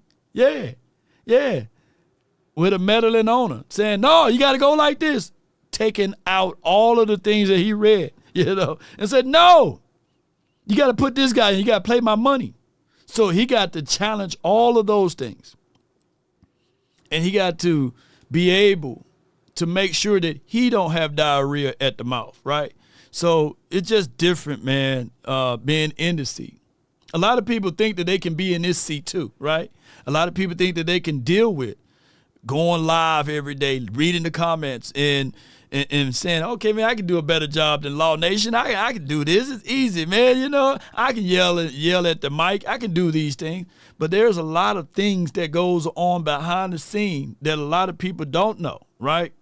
There's a lot of things that you got to manage even within the confines of podcasting, right? So it may appears to be easy. You can read the book all day, but until you get into that water, shoot, he realized that water is wet, baby. Shoot, and it's deep. Oh, yeah, it's deep and wet. And if you move wrong, shoot, you drowning. So that's just for what he found out last week. He can't make the knee-jerk decisions. He got to read the room. And it's hard to do that when you have a dictatorship too. Nobody else does this though, by the way. You know, like, hey, I'm going to hire you, but before I hire you, I'm going to hire the defensive coordinator first. But I had a guy in mind already. No. So it's like it's his car. Here's the keys to the car. How can I use this analogy the best way? You can drive this car as long as you drive the way I tell you to drive. I'm going to give you the keys to it, but it's not your car. And that's how the Cowboys been working for the last 30 years, 30 seasons. Jerry got a lot of strong influences. Sometimes people can see it. I got the 206 MJ, and then I got the good hoodie. 206 MJ, talk to me. What up, Law? Hey. How you doing? He doing great, man. Can't complain. Oh, no, hey, y'all make a good point about Simmons. That'll be a good pick. Well, we've been banging the table for Jeffrey Simmons for a long time. We've been calling into the show for a long time about Jeffrey Simmons, you know. Yeah, because that'll make a good – because you can get him now because he got that big contract. Yeah. And you could get him – you could probably get him for a fourth round because they want to get rid of that money. They're going to ask for a one, but you ain't going to give them a one. So you could probably give up a two. Yeah. And then you ain't going to miss nothing because you still got your two number ones. You know what I'm saying? And then, but I'll trade Mozzie with him because I'm trying to get Mozzie out of here. We're trying to trim the fat. You're trying to trim the fat, and it appears that you can probably say, hey, man, we're giving you a guy, but they got Trevondre Sweat already there. You know what I'm saying? So the Titans got lineup. But yeah, I get what you're saying. The more the merrier. Yeah, I get what you're saying. Yeah, we got to get rid of it because they favoritism him because he ain't really do nothing. They try to blow him up like, oh, did you see him push the guy back? Man, get out of here. Yeah. One play. This guy is horrible. He did not even beat Jay Tor out. Then Tor from UCLA. Tor is supposed to be playing, man. Come on, man. Yeah. They favoritism, but you make a good point. If they could get rid of them, and then you got a good chance of winning. But the team, I think they're gonna win because you got that. I hate to say that corner is gonna make a difference. And the one guy do got a point. I would play number 7 at free safety, because then he ain't got to be in the box. He ain't got to make a tackle until somebody breaks 30 or 40 yards. And I think he'll get a lot of interception because that's his thing. And then you get a bump and run corner that Diggs can play over the top. That do make sense. That make a lot of sense right there. Because he shouldn't play corner no more. I think I'm going to be honest, I think he could become an all-pro safety because he know how to go for the ball. You know what I'm saying? He's a ball hawk. Yeah. And you need that. And then that's when you can play that cover 3 because he know how to, he ain't got to worry about bumping around it. He just go get ball. Go get ball. You know See ball, go get ball. You're right. And he probably, with safeties, you still got to be an enforcer. You got to come down and hit and field when necessary, especially you played the game, bro, and you have four-side responsibility. You still got to come down and hit. True. So if he's on four-side, even though he is on the free, he still got to make that decision to come down and hit. But I'm not throwing away the notion that you put a Roman ball hawking guy to play safety, but it's not far-fetched either, because that's less positions that you have to worry about stop and go or press, and you just seeing and using your vision and keeping everything in front of you. I think that for right now, you could probably do that, but money is in the way, right? And contract is in the way, and Jerry always going to lean, or Steven, whoever's over the money, they're going to always lead into, I got to have my money to be money on the field. Oh man, that's what. Yeah. If they keep thinking that they keep thinking like that, we ain't gonna win nothing. I feel you, man. But in closing, in closing. Mm-hmm. In closing, I picked the score 24-17, us. And I say because I think we're gonna I think we finally gonna get about 4 or 5 sacks. Finally. Well, by the new guy. And that's how I think we're gonna finally win with the sacks, and we're gonna get pressure because they got a lot of linemen that's hurt. And now if we don't get this week long, we might be, you know what I'm saying? 1 and 3. We definitely can rock the boat enough to have Jerry to make some trades or something. But I appreciate calling in. I want that. Ooh, we could do it because Tennessee want to get rid of him. Trade Mozzie, the number 2 pick. Yeah. Let's get it, man. Appreciate you, man. Be cold-blooded. Salute. Boy, y'all be like, man, law be extra nice. Well, like, hey, you know what I'm saying? Like talking to that preacher at the Walmart when you got the ice cream still in the basket. You might as well turn around and get another bucket of ice cream. That ice cream done melted, you know what I'm saying? And let me tell you what God told me to tell you. Thank God for the ant that ate the chip that fell upon and out of the mouth, And that ant, you got to understand, that ant took that chip and he took that chip down low into the queen ant, and the queen ant was able to digest upon that particular chip. But what happened was that chip and that queen ant also fertilized, and they broke loose the soil on the land.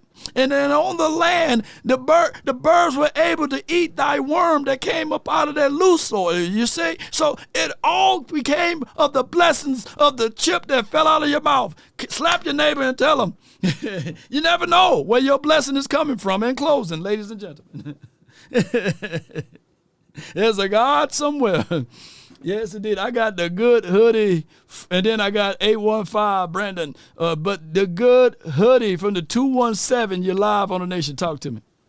What's good, Law, man? You a fool. I about lost my whole train of thought listening to your sermon. That's a mighty chip, though, by the way. That was the chip that Anthony Brown put on his shoulder. Everybody has experience. That's like a canon event as a black man in America, man. Yeah. Having one of them preachers that just go on and on. Whole time you trying to get to the game on Sunday. Yeah, get to the game. You looking at your watch like. Yeah, man. Thank God for Rewind, for live streamings.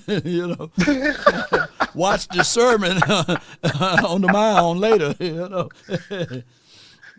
Yeah, man. But here's my score prediction, man. It's 36-31 Cowboys. You can book it. But this is the way we get there. And it's got to be very meticulous in order to beat this team.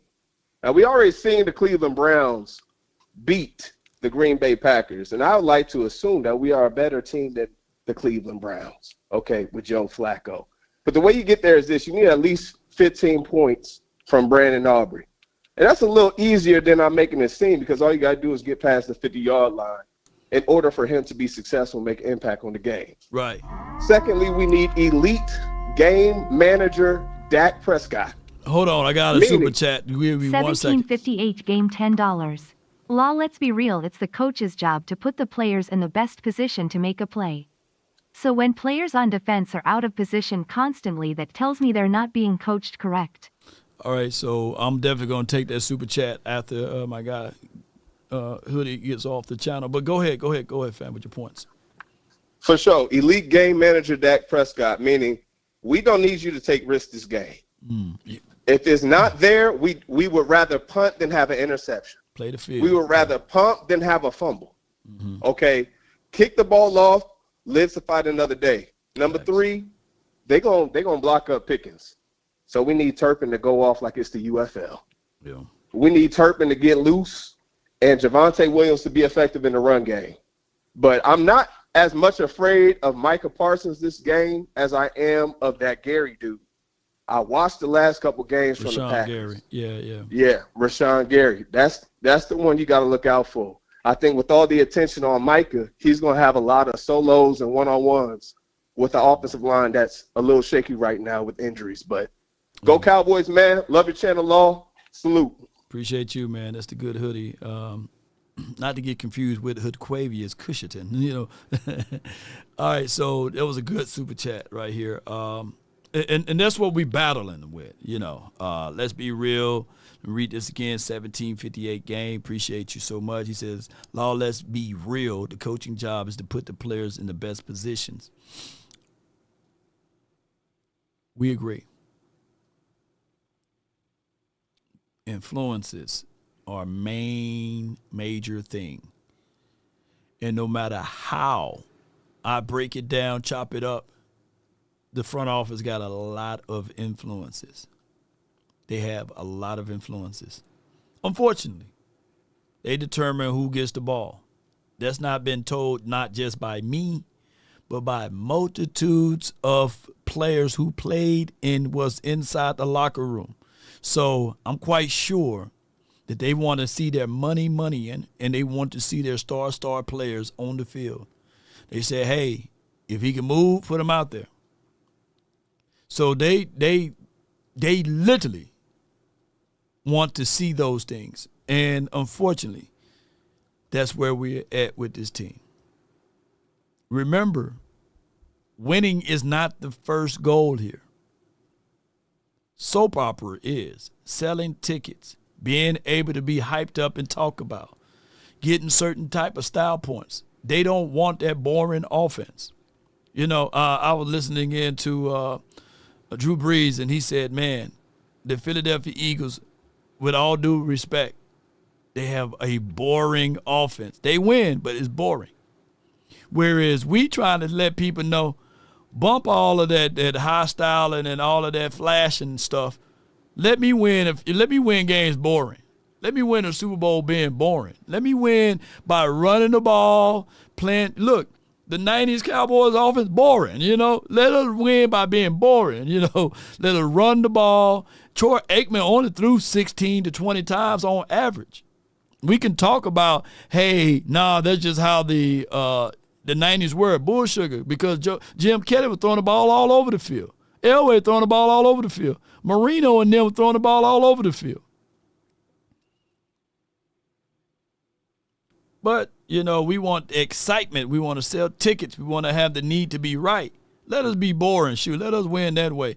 I got my guy from the 815, you're live, and he already know. What's my formula for Dak Prescott, by the way? The formula is between 23 and 27 passes a game. Yeah. We're going to run the ball over 30 times. We're going to win the game.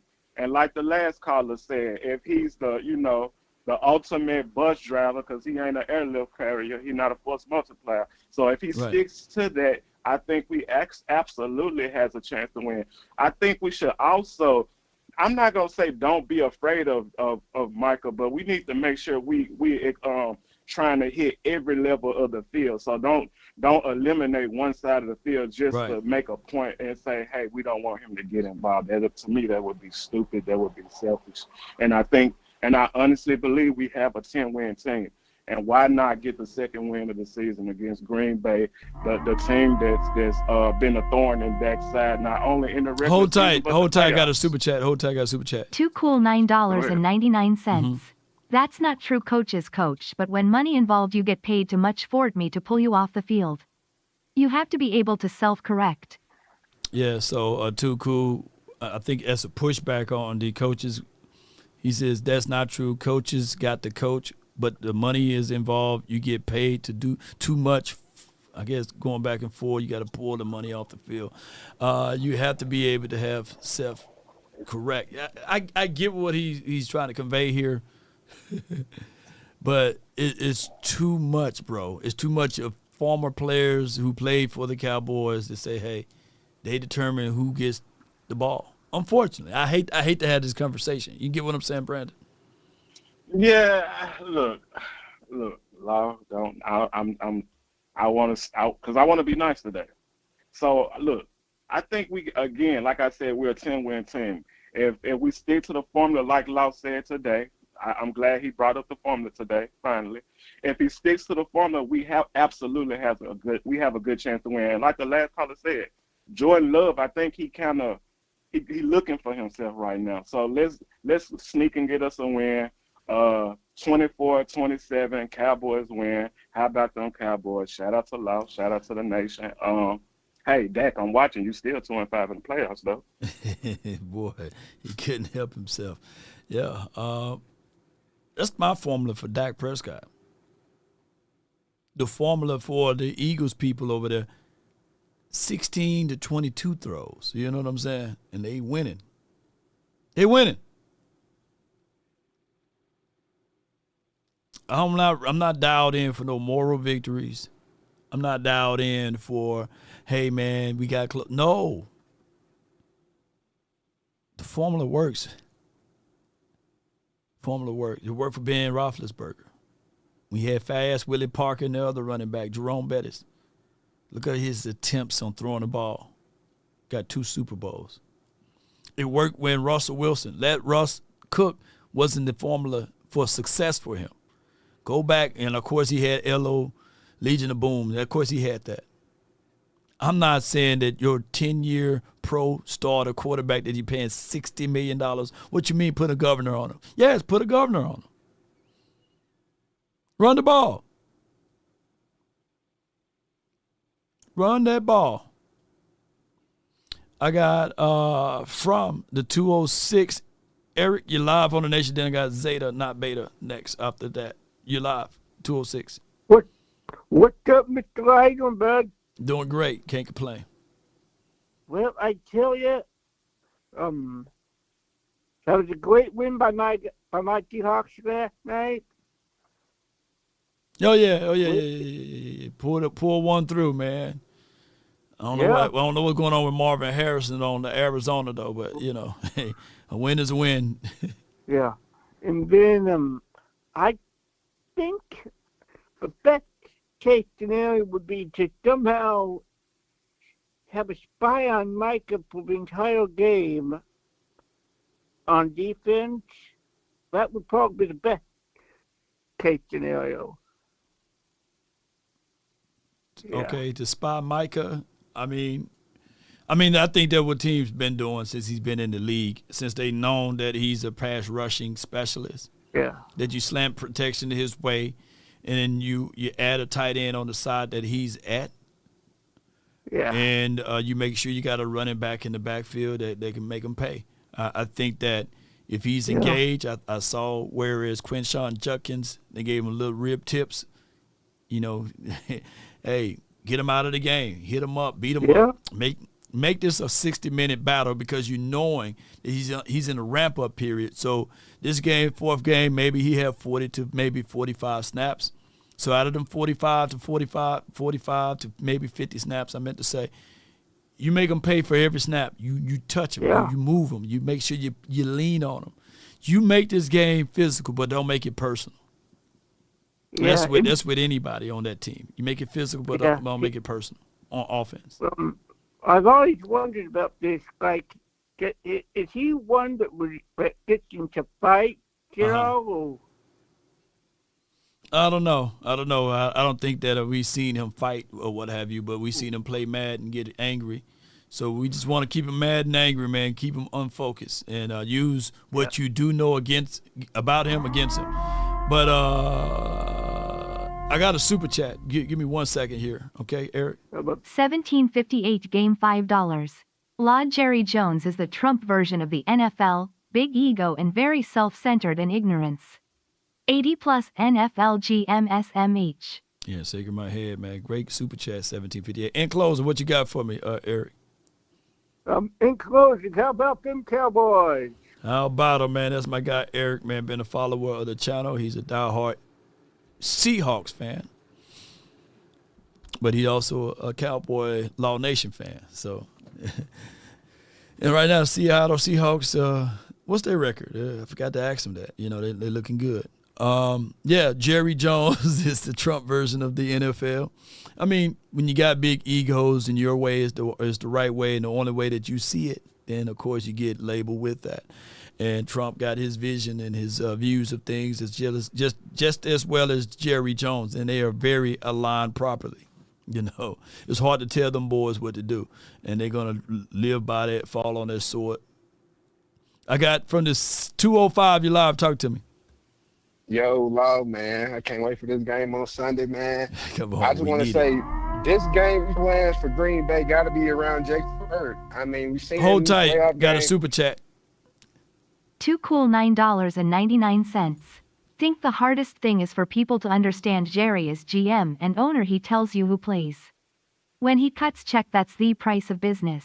I'm not saying it's right, just facts with Jerry. Oh, yeah. Oh, definitely going to answer that one after my guy. Yeah, go ahead. Go ahead with your point. Yeah. Mm-hmm. We've seen it in the playoff game against Jake Ferguson. But it was just too late to do any of that. We couldn't really do nothing. But I feel like anytime you playing somebody like Matt LaFleur or Sean McVay or Shanahan, somebody that has a great scheme, it's going to be about your coaching, man. This whole year we've been getting out-schemed by damn near everybody. So, hey, I feel like this game is most definitely winnable, though, because when you look at Green Bay offense, their offense ain't really nothing special. It's just like their scheme is so good. It's not like they got Amon-Ra or Devontae Adams. It's not like they the Rams, you know what I'm saying? They got the cool Adams wherever they want. It's like their offense is just generic at best to me. Yeah, there was a play that Matthew Golden, if he turns inside against the Browns, that would have been a walk-off touchdown for them for the win, right? Now, we got to defend that speedster on our side. We don't have the equipment that the Browns had, and that's just the deal there, bro. So hopefully, man, it's still a winnable game, but I got another super chat. Hold tight. 1758 game $10. I don't mind Too them. cool, that's not how the NFL works. Just because you cut the check, that doesn't give you that overwhelming power. Everybody has a job, and coaching, it's not his job.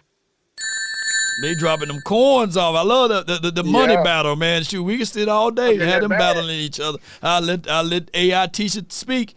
But yeah, you're right with that 1758. But what you about to say, my guy?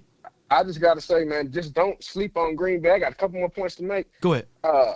Once you get Jackson, now what? Because you still got Diggs with one knee. You still got Donovan Wilson. They're still flawed. So if one of them go down, what happened? And look, Cowboys drafting, I'm just going to leave you with this law. If Mozzie Smith is what the front office thought he was going to be, Micah will still be here, man. You ain't lying. That's all I got to say, Law. No Cowboy doubt. Nation, let's go. No doubt, man. Yeah. It's better. Look, and I'm gonna go back to these two super chats because these were nuclear fire. But I wanted to make sure that we honor those who support the nation, especially from Remunizations, and also with your love and adulations with sharing and caring. The ultimate thing is football is meant to be chess, not checkers. Everybody's getting paid in the National Football League. That's a given. All 32 teams is given the same amount of money.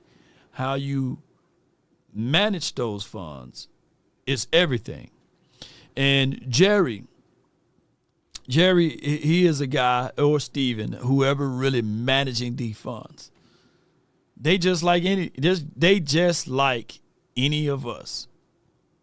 When it's their own personal money that they spend, they look at it as such.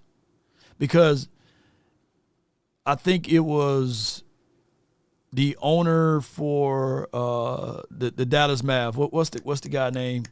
Mike, was it Cuban? Mark Cuban? Mike, whatever is Cuban, the Cuban guy that owns the Mavs. He was saying that he tried to give advice to the Joneses on how to operate their flow of money.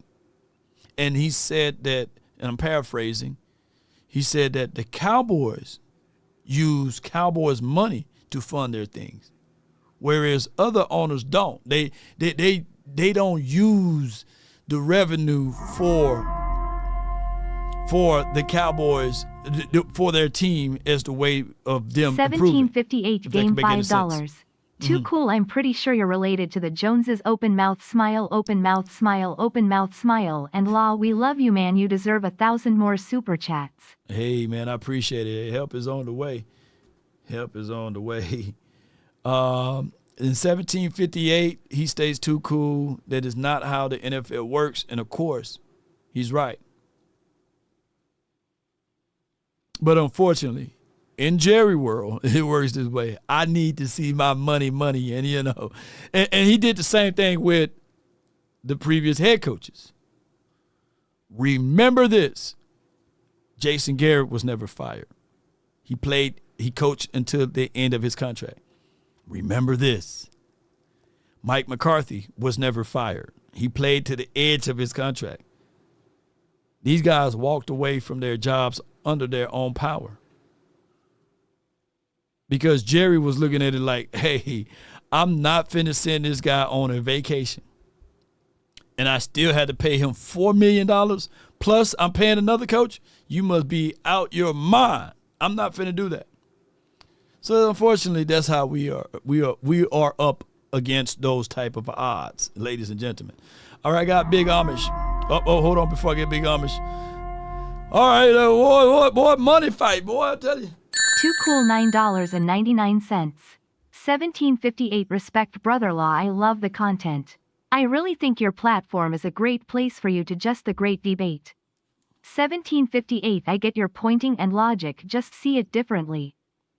Yep. Yeah. Hey, you know, I get the warfare between them two right here, right?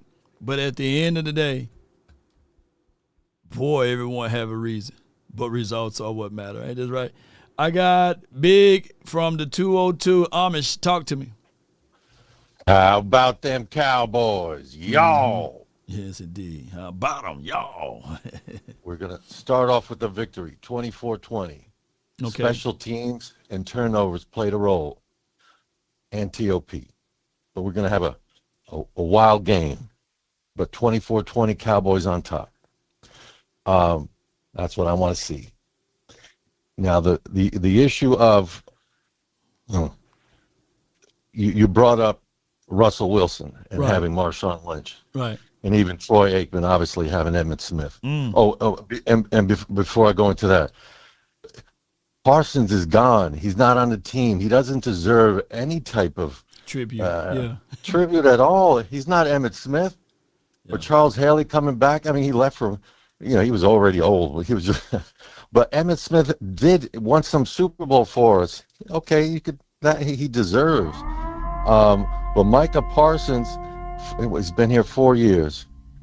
And as far as I'm concerned, Jerry's got this right when he called him Michael. From now on, he's Michael Parsons, and he's no longer in my dictionary. So that's it I have to say about Parsons.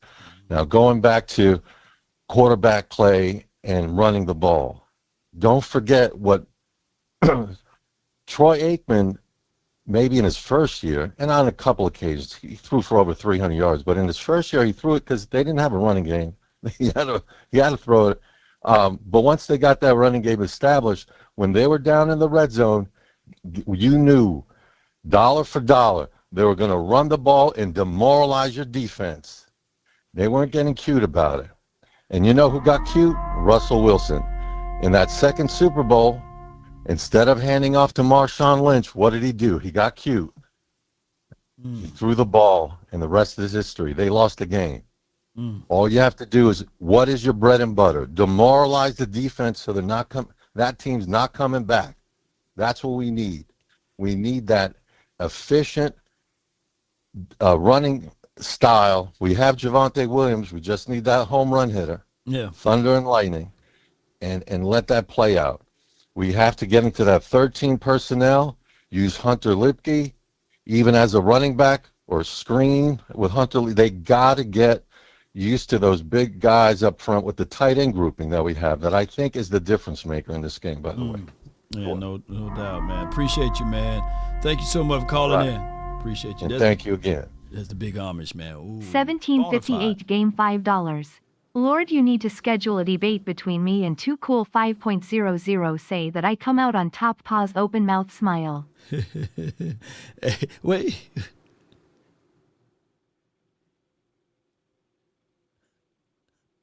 Boy, y'all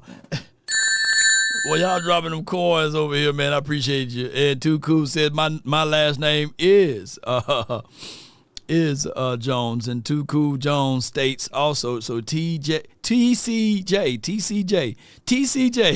states, Law, look at your chat. People love the verses. Okay, all right. We had to set that up then. We had to set that up. Wow. Quinton Warner $10. Wishful thinking. I just want the owner to shut up and make this team better. Quit getting happy. Packers have linemen injured. It don't matter if you don't get pressure. Facts. You got to get pressure, man. Got to figure. You got to come figure out a way to get those things. I got Cowboy Roy, and I had the 757. All right, so Cowboy Roy from the 603. You live. Hey, Law, let me talk to you, man, for a minute, man. Look, the problem, I'm not worried about the Packers' defense. I'm worried about our defense. Okay. Our coaches aren't even aligned. How can you have an aggressive offensive head coach and a passive defensive coordinator? And then when during the hiring process, they knew what they were getting when they hired Eberflus. He doesn't like the blitz. He likes to get to the quarterback with his front four. You don't even have the defensive line to even do that. Now we don't even Fowler shouldn't be there. We call Mozzie Smith a bust. Ezra Rock was a rookie, so I don't even count him. Nealon, you need to put weight on him and kick him inside as a defensive tackle. We don't have the defensive line, and that's my problem with Stephen Jones and Will McClay. They're very reactive and not proactive. You knew the book on Eberflus before you even hired him. So why did you hire him if you're not even going to give him the defensive line to do what it needs to do? Now you got two safeties that can't cover anymore. The defense needs to be fixed, man. It's got to be fixed. You got how long are we going to hang on to Bell and Thomas and Yangway and not let them play? You got to let them play. Now is the time. Now is the time to insert those two guys and see if they can hold up. Now we can't wait anymore. The problem I have with the Cowboys is the defense, and they're going 2 steps forward and 3 steps backwards on defense, and it just bugs me. You call it Cowboy Nation has almost made me hate offense. They've almost made me hate offense because the problem with the Cowboys is defense. Until we fix our defense, we can win any game if we have a defense. Your defense travels. A la the Cleveland Browns, they got the number 1 defense, but the 32nd ranked offense, right? So defense do win championships, defense do win games, but you do need a little offense to get things moving. But the Cowboys is just like these guys are not communicating with each other. We talk about football 101. You want to have something complement the other. It's like these are the odd brothers. Like Matt Eberflus is not directly married to Schottenheimer. I would love to know if I could just pull Schottenheimer to the side and say, what's your vision of the defense, right? What's your vision? You know, who do you want? Because when you look at Dan Campbell, he got a vision of what his offense, what he wanted to look like, and he got a vision of what his defense, he wanted to look like. Well, Law, you could tell that Schottenheimer had nothing to do with the hiring of Eberflus. Right. If Schottenheimer had any say in hiring a defense coordinator, it was not Eberflus. I tell you that right now, because he's an aggressive play call. He's aggressive, and he's physical. He preaches physicality. Schottenheimer's that's all he's been talking about, physicality. And so, how you gonna have that on one side of the ball and not have it on the defensive side of the ball? You gotta. Man, I'm telling you, dude. If we had a defense, if the defense stands up and shows up, we'll win the game. We'll be all right. But if we got no defense, hey, gonna lose. Ain't going nowhere. No doubt, man. Appreciate you calling in. All right, man. Yeah. That's Cowboys Roy. Yeah. Y'all said scam likely, soft voice. You talking about Cowboys Roy or y'all kind of like, or the stream is kind of behind, you know? All right. But what I'm getting at is that I wish we knew, like, who he really wanted, right? Kyle Shanahan got control of the defensive coordinator, and he want his defense to look a certain way. And I'm talking about for the 49ers. I got that from my brother, the Twin Empire, Twin Maker, right? Like, we can probably skip that over here in Cowboys land because we looking for a certain thing, but it is for what it is. I got the 757, and then we have Kobe from the 817, but 757, you're live. How's it going, Law? I listen to your channel a lot, man. Appreciate I was here you. earlier this year before we played the Eagles. Man, I'm going to tell you, I got to talk to you for a second because we got more corners on Wounded Knee than any team in the league right now. CD hurt. Trayvon Diggs hurt. Deron Bland hurt. Reddy Stewart really not being ready for real. Siobhan Rebel hurt. Kalen Carson hurt. All these corners we got just got knee injuries. If I'm being honest, we need to go and call Brandon Carr and ask him what in God's name he was doing, because he was one of the only corners that we knew that played for several seasons and never really got hurt for real. And the thing about this defense, this game gonna really come down to if Matt Eberflus can send some pressure home. This is gonna be one of those hard-fought games, and I kind of feel like it's gonna be a trap game for the Packers, low-key. Eberflus just got to simplify things right now, because I don't think a lot of these players really fit this scheme so much, and I think that he needs to simplify this and dumb it down to the point where he's just sending everybody. Because Jordan Love, if you can just send enough pressure to get him out, just make the man uncomfortable. Right. If you just make him uncomfortable enough, just try. You can get home. Get home.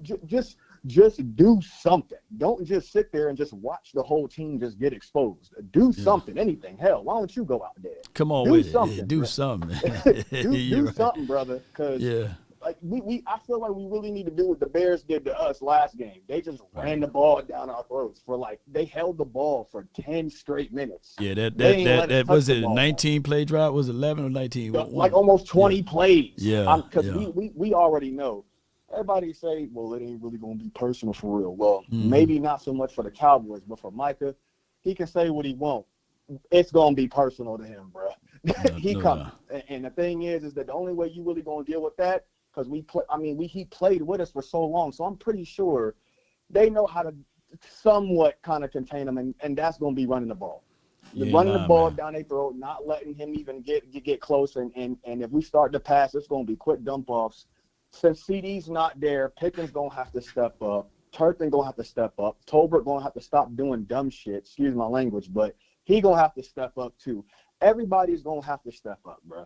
Like, this game going to be one of them games. It's not going to be no blowout like people expect it to be. I personally don't see that. But this defense, man, like the previous caller did say something that I did want to hit on. Why do we hire defensive coordinators and we never give them the pieces they need to do their job? They did it with Dan Quinn too. They never really want to go and spend money, even a little bit. They want to give people bargain bin McDoubles and then hoping that they just become a Big Mac. And we've been doing this for so long, and we still doing it now. You don't want to get it. That's one of the gripes, man, we got with this organization, and this organization flawed and issue. Like, if we go all the way back, it's the same thing with Rob Marinelli, right? The team of orphans. If I'm being honest, I feel like it's more Steven than it is Jerry, because Steven did this with Deion Sanders when he got hired. He ain't want to sign Deion Sanders. Jerry damn near forced him. Like, it's just like, bro, you got a penny pinch that bad?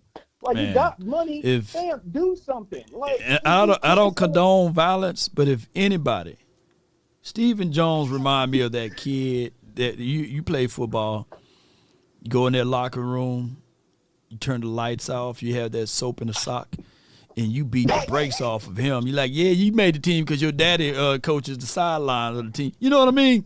Yeah, no, Man, he's one of those guys that you just I beat don't down condone with the no soap violence and on the nobody. yeah. Somebody need to get a couple slaps. I mean, maybe a fan or something. You know. And see, let me come talk to you for a sec, brother. Come on, talk to me. Like I mean, like bro, just stop being cheap. We got corners, fam. That's we calling is Sterling more available? Shit, like we got corners that. Yeah. We ain't got nobody. Every corner we've got besides Got a super chat. Got a super chat. Hold tight. 1758 game $5. Too cool. I've heard enough of your nonsense. Give me time and date you're on for a beat down in a debate biceps. Man, they ready to fight, man. I love the money war, man. Shoot. But yeah, man. You get what I'm saying? Like Stephen Jones is one of them guys that you like, man. Come on, man. You know what? It just hit me. You're right. The last time we got pieces that we really needed and wanted, it was Bill Parcells, right? It was like, okay, all right. But everybody else, we had ultimately had to go deal with the front office and their pieces and their decisions on guys. Yeah. I started to come up with this theory that the Jones family think that they can go and build a whole Super Bowl dynasty with a bunch of low to late round draft picks because they don't want to spend money for real. So they go into the draft, you know, trying to get these low 4th, 5th, 6th round picks thinking they're going to become something great. And then when they don't, you know, they end up cutting them. And then if they do, they don't want to pay them. Yeah. And it's like they do it with all the great ones that we get. The only ones that, if you think about it, Law, the only ones they don't really do this with are the linemen, like the O linemen. They ain't never mess with their money. Tyrone Smith, Zach Martin, Travis Frederick, they ain't never play with their money for real. But they do it with all the wide receivers and the quarterbacks and the corners. They don't want to pay them. Like they just don't really believe in spending money for real. They will penny pinch to death if it means they will get a Super Bowl in 40 to 50 years. You ain't lying, that's man. all I got. I'm glad I let you vent that, man. Appreciate you. What's your name so I can lock you in? I got us winning 19-16. Brandon long distance Aubrey going to nail it again for us. Go Cowboys. Hey, what's your name so I can lock you in, Chief? Samaj Griffin, buddy. Okay. Remember me. All right. Samaj. Okay, I got you. Samaj Griffin. All right. Good call from Samaj, man. That's his whole government name, too. It was in there. I didn't want to, say it. Yeah, we do got caller ID. Great points, man. Great points. I love the. Let me get my my caller, Kobe. You're live from the 817, man. Talk to me, man.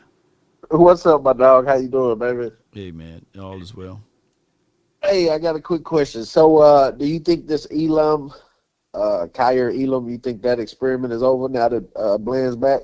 Man, when I looked at the tape of Ballatine, how you say that guy that they picked up?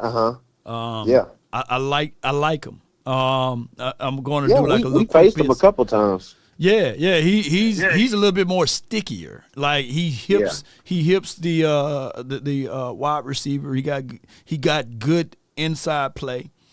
He plays in phase. I think, and even though he's on the practice squad now, I don't think he's going to stay there long. I think that he is a little bit better than what we've seen off of Elam. And shout out to Elam. Got a chance to talk to him in Oxnard. He's built the part. Yeah. He played well, holding up the baby and everything. But his good tape is only at Oxnard. I haven't seen a definitive play from him. And I think that what happened is that he done soaked in all of those good praises, right? Okay. And he thought that he arrived. That's why I said it was a lot of bull sugar when they didn't play him in preseason. Like, dog, he need to get this thing in. And they played him only on a spoonful of reps. He needed now we know that he needed all 3 of them damn games. Excuse my French, but I think that's who Elam should have been doing in preseason. He shouldn't have been coddled the way he's been coddled. Yeah. Well, when we look at it, I mean, money is Jerry Jones. That's the way he goes. So I think Trayvon's gonna be on the outside. I think Bland's gonna be on the other side, and I think they're gonna stay Reddish Stewart right there on the slot. I think they're gonna keep Reddish Stewart right there. What do you think about that? I mean, Stewart, at least we see a grit guy, but You remember I always use this analogy, like I love Jurassic Park, bro. Like I really do. Mm-hmm.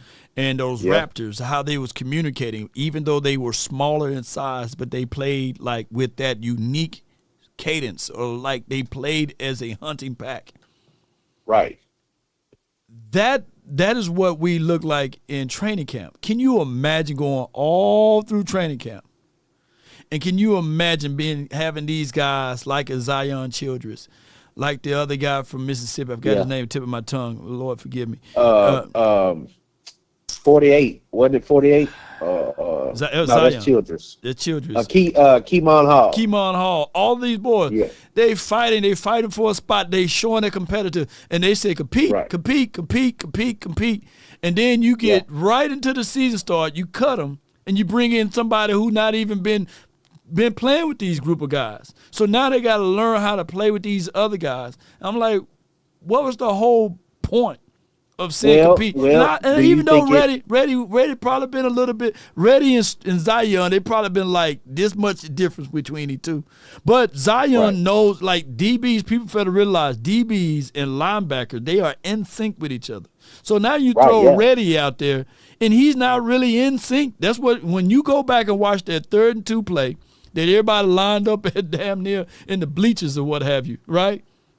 Yeah. You can tell that they haven't been playing together with each other. And Reddy don't know who, do I switch off from this guy? Do I don't switch off with that guy?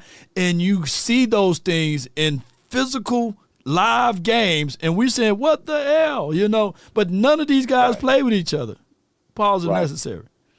Right. Well, I think that's a good pause. Yeah. Well, I think, you know, like you say, politics got to do with it. I think ultimately Jerry was telling the coaches, like, hey, these guys showed up in Oxnard. Because I went to Oxnard. Right. You know, I'm way out here in DFW, but I went to Oxnard and spent a couple of days out there. And, yeah, like, them young boys was balling. Right. And I think because Jerry knew in the back of his mind, I'm getting ready to play Bland.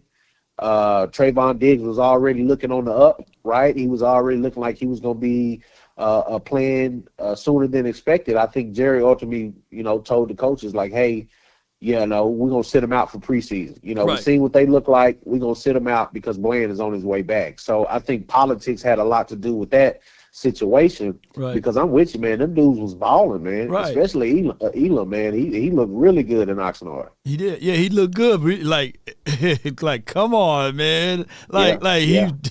He turned like normally we see those hiccups in preseason, so we like, okay, let's go ahead and get somebody else. But they looked at him as like, okay, he's a good guy. You know, we don't need to play him in preseason. Nope, you needed to play him in preseason.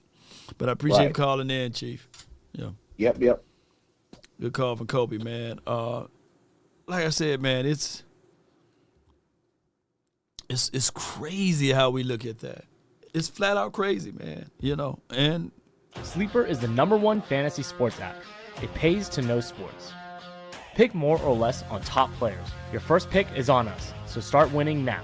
Play in Texas, Georgia, Minnesota, and 27 more states. Pick anytime across all sports, pregame or live. Over 10 million players are already on Sleeper. Make your picks count. Score up to 1,000 times your cash. Join today. Get up to $100 credit using code LAW. Call your shot on Sleeper. Download now. Let's talk about control. And first and foremost, I'm talking about control body odor, and that's anywhere. And all you have to do is shop.mando and get $5 off of your starter pack, and that's over 40% with promo code LAW. Shopmando.com. Let's go. I use this body wash odor control, full body control with Mando. They have the product here, and they also have deodorant that you apply under the arm for 72 hours of odor control. You want to be in control. And speaking of control, they also have the product that you can apply all over the body, the invisible cream, and it also fights for 72 hours. Look, it's all about being in control. And with Mando, man, they control body odor anywhere. All you have to do is shop.mando, get $5 off your starter pack. That's over 40% with promo code LAW, shopmando.com. Let's go, Cowboy Nation. So be sure to chop it up in Shop Mando and use promo code LAW. And we have some heartbreaking news that happened earlier today at the NFL headquarters, and it states here that a gunman was at that location, and the gunman who killed unalive multiple people at the NFL headquarters in New York earlier this summer has been diagnosed with CTE, and that is not Lil Meech, by the way, but he do kind of favor Lil Meech. And we wish and we pray for players, man, who played the game, and those who still currently playing the game, that they may be going through a lot of things, man. And you just never know this what's on the heavies of the hearts of these guys. And we hope all is well with anybody that's dealing with CTE. We do know that the constant movement of the brain when you get hit in this collision sport, that it causes these type of things for you not to think otherwise. And of course, with the NFL, you're not vested until you play, I think it's 4 years, right? And even when you play 5 or 6 years into this situation, even if you're playing 5 or 6 years into this situation, ladies and gentlemen, there's a lot of guys that don't have life insurance or health insurances and things like that they have to purchase on their own. And you become like institutionalized. There are people, keep in mind, normally when you get into the NFL, you in your 20s, your 21s, your 22s, your 23s. And I kid you not, and RIP to Rudy Johnson too, I kid you not, these guys, some of them, not all of them, are so used to having someone to tell them what to do. It's crazy. Like you can literally tell it, like you can really look at an NFL player in their mind and say, sit down. And they trying to fight it. And if you speak with enough authority, them jokers gonna sit down. Stand up. And them gonna stand up. I'm like, dang. Go left. Go right. Football players have a mind gap that's lost sometimes. So I'm just letting y'all know for the $199 for your mind. Law, it's the coach fault. That's a player that gets burnt.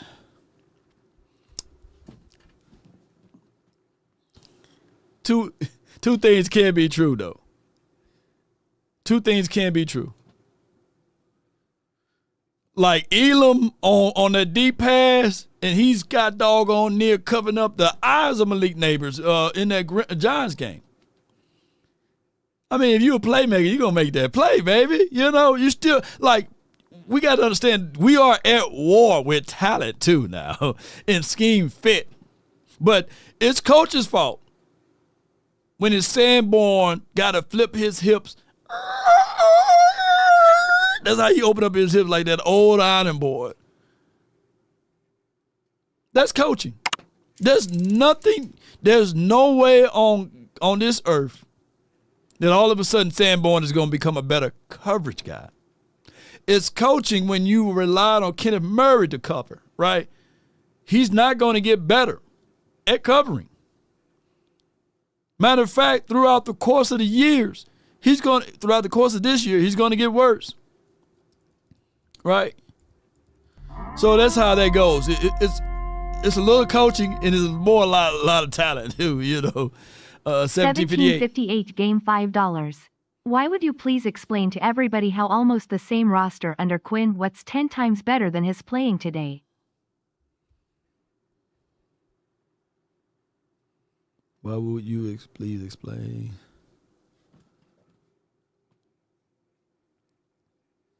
Man, I'm lost on that one. Not Sanborn, but 1758. I'm lost, man. Help me. Like, why would you please explain to everyone it's 10 times better than his playing today? Anyone? Are you talking about Oh, man, like I wasn't keeping up with y'all conversation. I definitely wasn't. Law, my dad was a 3-time Pro Bowler for the St. Louis Cardinals.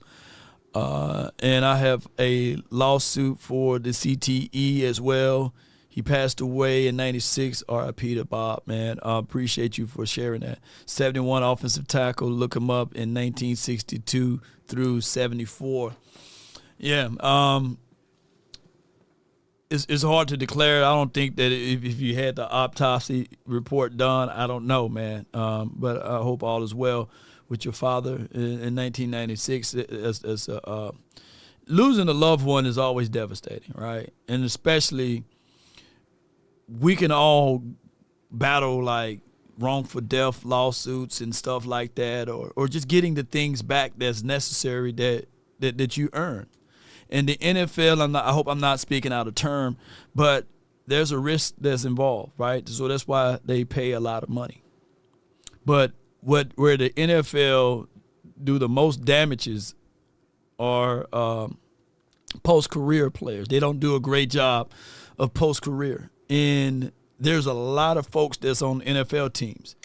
It's 53 guys. That's a lot of folks. It's a lot of management. And then there are those who tried out for teams that didn't make the team, that's still dealing with back issues. And that's why they try to do the hurry up and injury settlement, right?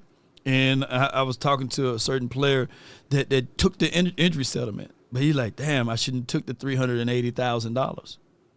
But they got me. So I can't really go back and get this done.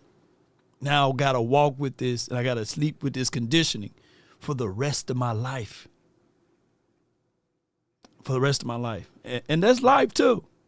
But the average typical person is not going to get $380,000, right?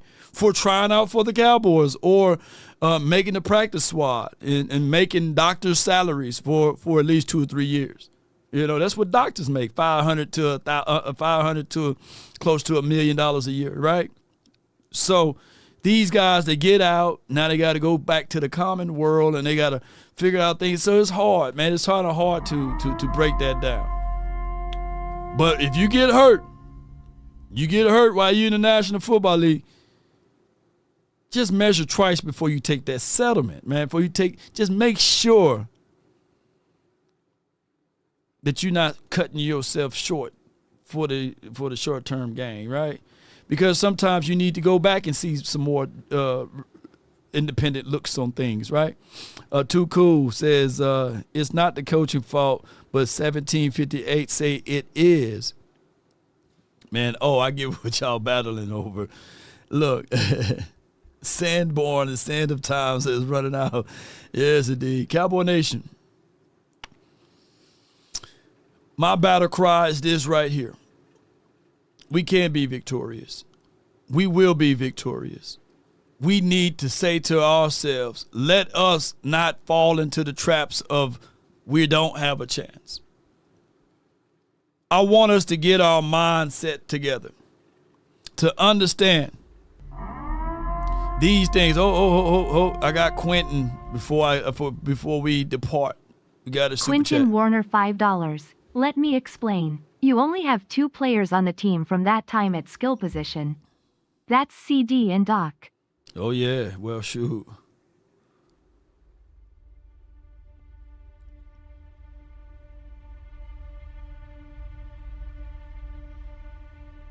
You're right.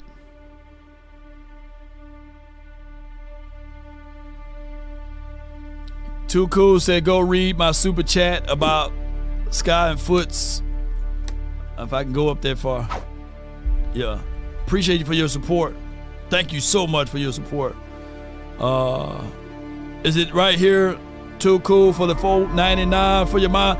Boy, the super chat war is good. Law, let Sky, Foots, Boss, and Mark know I appreciate y'all, man. And glad I fought for the country, right? Or you fight for the country. For all to be able to do things like this. 1758. So you in the military? That's right, you in the military.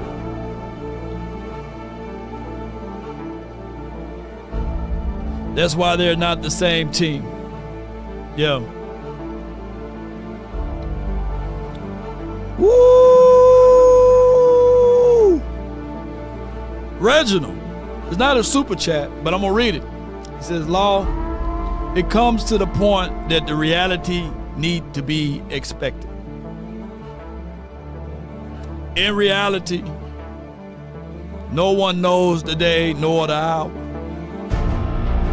when it's time for us to catch that cloud. In reality, the same could be said with football. It's a game of chances. George Pickens get paid millions of dollars to catch a football. He's in the percentile of your top 1% earners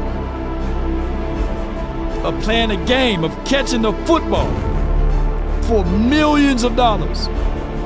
And the ball in a game from a guy that get paid $60 million drops back on a 3-step drop, and the ball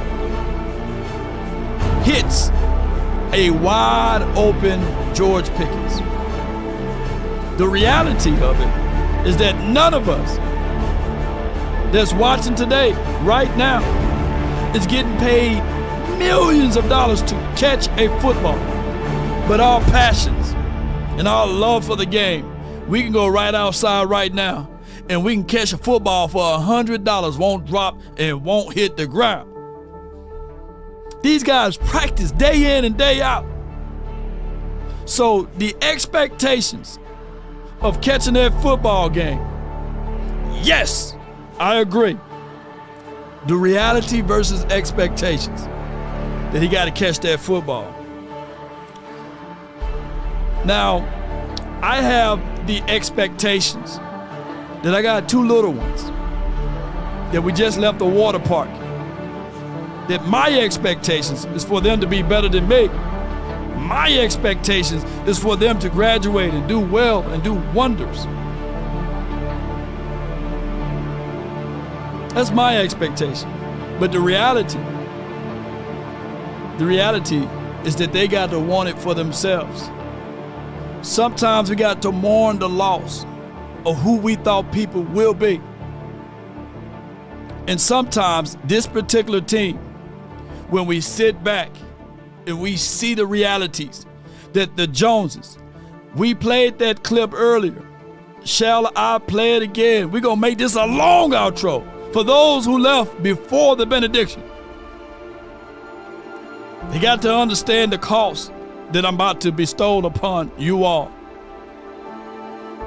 Jerry Jones as a GM. So I wanted to look at how the lack of planning by the Cowboys, how that's cost them. If they first extended Dak when they could have over both of the contracts he signed, they would have saved $49 million.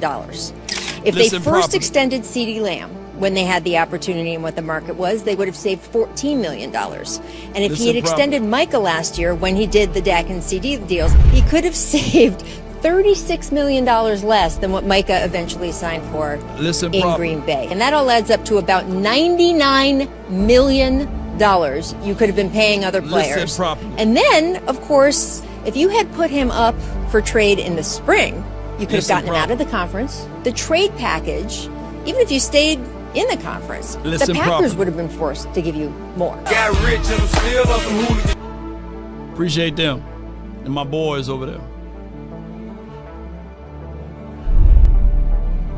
The reality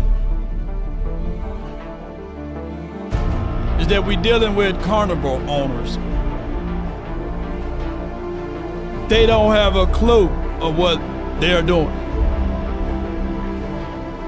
Now, who am I to say? They are billionaires with a B. But just because you got money doesn't mean that you have knowledge. So many people put knowledge with money. And we've seen people, they got boatloads of cash, got all of this money, and all of these things that they can be in. Take the money out! and they don't have the finite knowledge.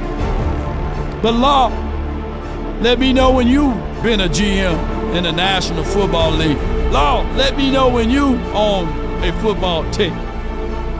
Like I said earlier, you don't have to be a zoologist to know that that lion got teeth. You don't have to know how to drive to yell, "Hey, kids, stop playing in the streets," to see that their cars are coming down, that they're about to collide and hit somebody. So what I'm saying is, with $99 million that they could have spent or spun, in the words of Jerry, that they financially don't have the financial wherewithal to put this team in great situations. But verily, verily, I say unto you, there will be people that will listen to Law and say, "Hey, where's your validation?" Well, I come here to tell y'all that validation is only good for parking. And I come here to tell you, most importantly, that we spent the money and lose money in the wrong direction because we don't have the sense of urgency. We don't have the game plan.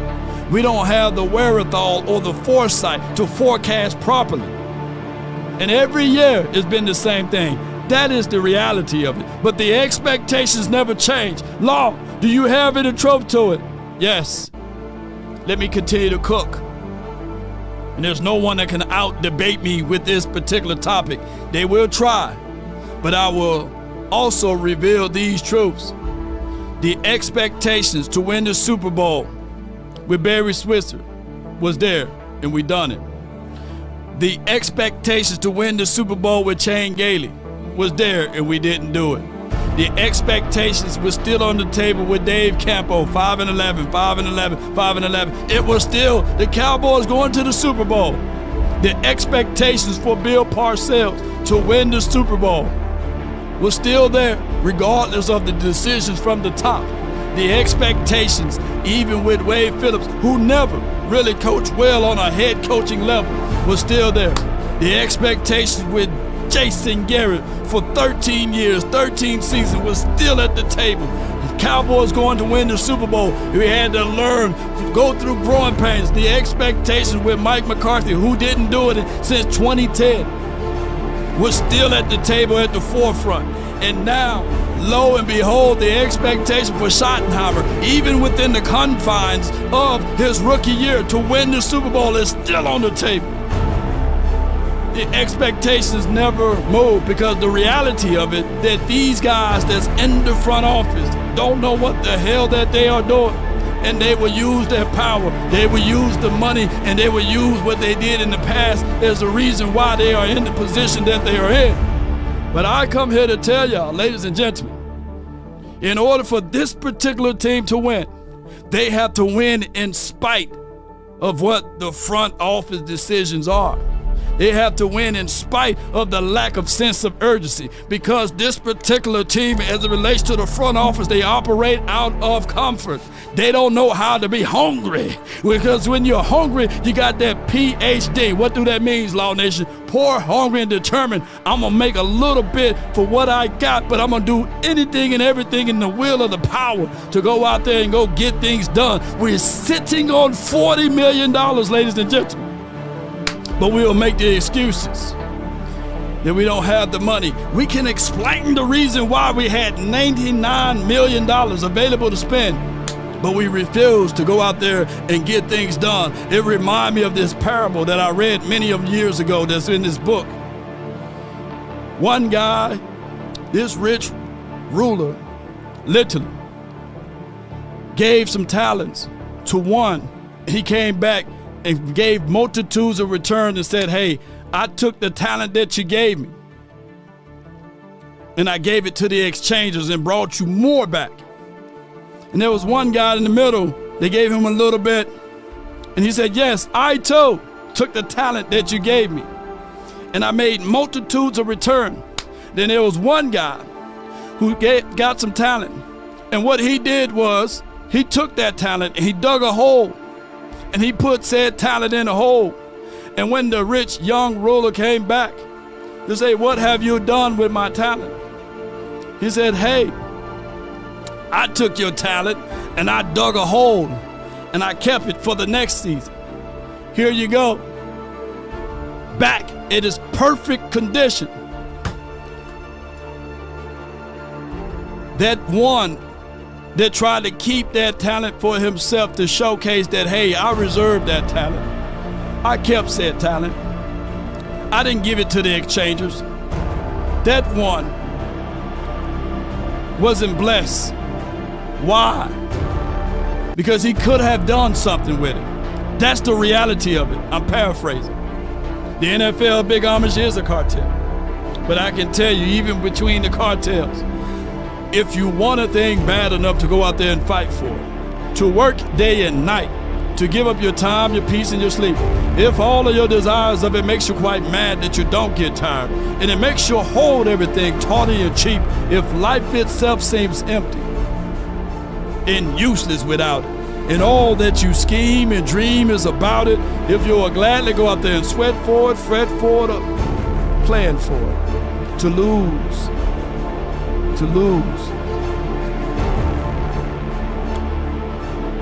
Everything for it. If you would just simply go after the things you want with all of your capacity, which the Cowboys are not doing, with all of their strength, which the Cowboys are not doing, pertinacity, which the Cowboys are not doing. If dogged and grim and besieged and beset with the help of almighty Cowboy Nation, you will get it. This is what I'm trying to say. You can't tell me the Cowboys are doing anything and everything in their power to win when we're sitting on $40 million. When we draft players and we stash them. When we don't get a chance to bring in the philosophy and the principles of our DC. When we don't get a chance to put in and bring forth the best representation for this offense in order to win. Because they don't have that desire and passion to want it. But somehow, lo and behold, if Shotty is going to do anything for the 2025 season, he got to win in spite of the front office. That's been my time. I really thank you all for yours. And remember,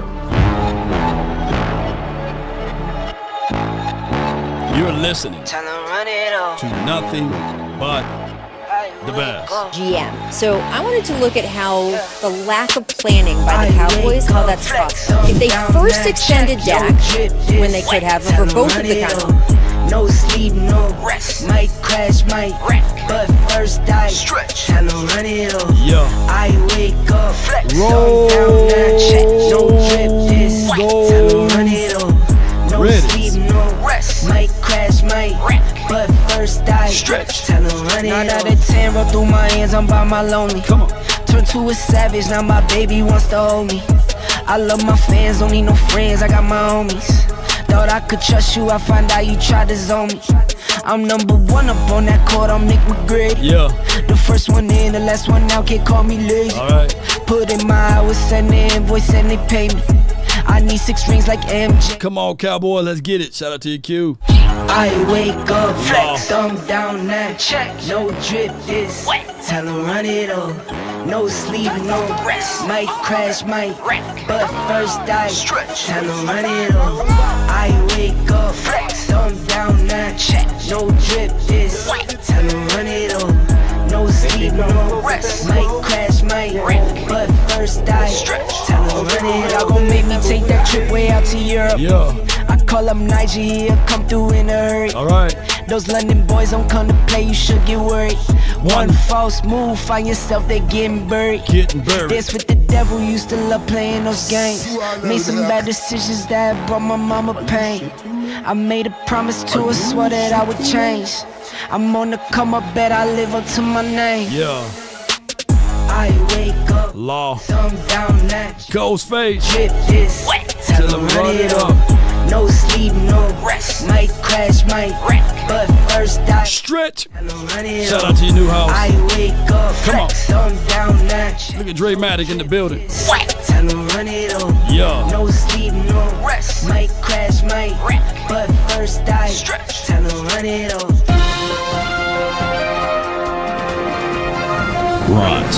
Brunt Workwear. Let's not work in pain, but let's work in comfort. And I'm talking about quality comfort. Brunt Workwear brings you that element of comfort, stability, and also durability. With Brunt, your number one workwear out there in the field, built to last, built to survive, and also leaves you with style and grace. So visit bruntworkwear.com and use promo code LAW and pick up you a pair. Let's slow it down for the sounds of soft souls and hits and oldies. Brought to you by Law Nation Sports. Let's get it. Yeah. And remember, you're listening to nothing but the best. Take a drag of my cigarette. Breathe me out, breathe you in. Yeah. Take a bite of my burger, babe. Save the last bite for you.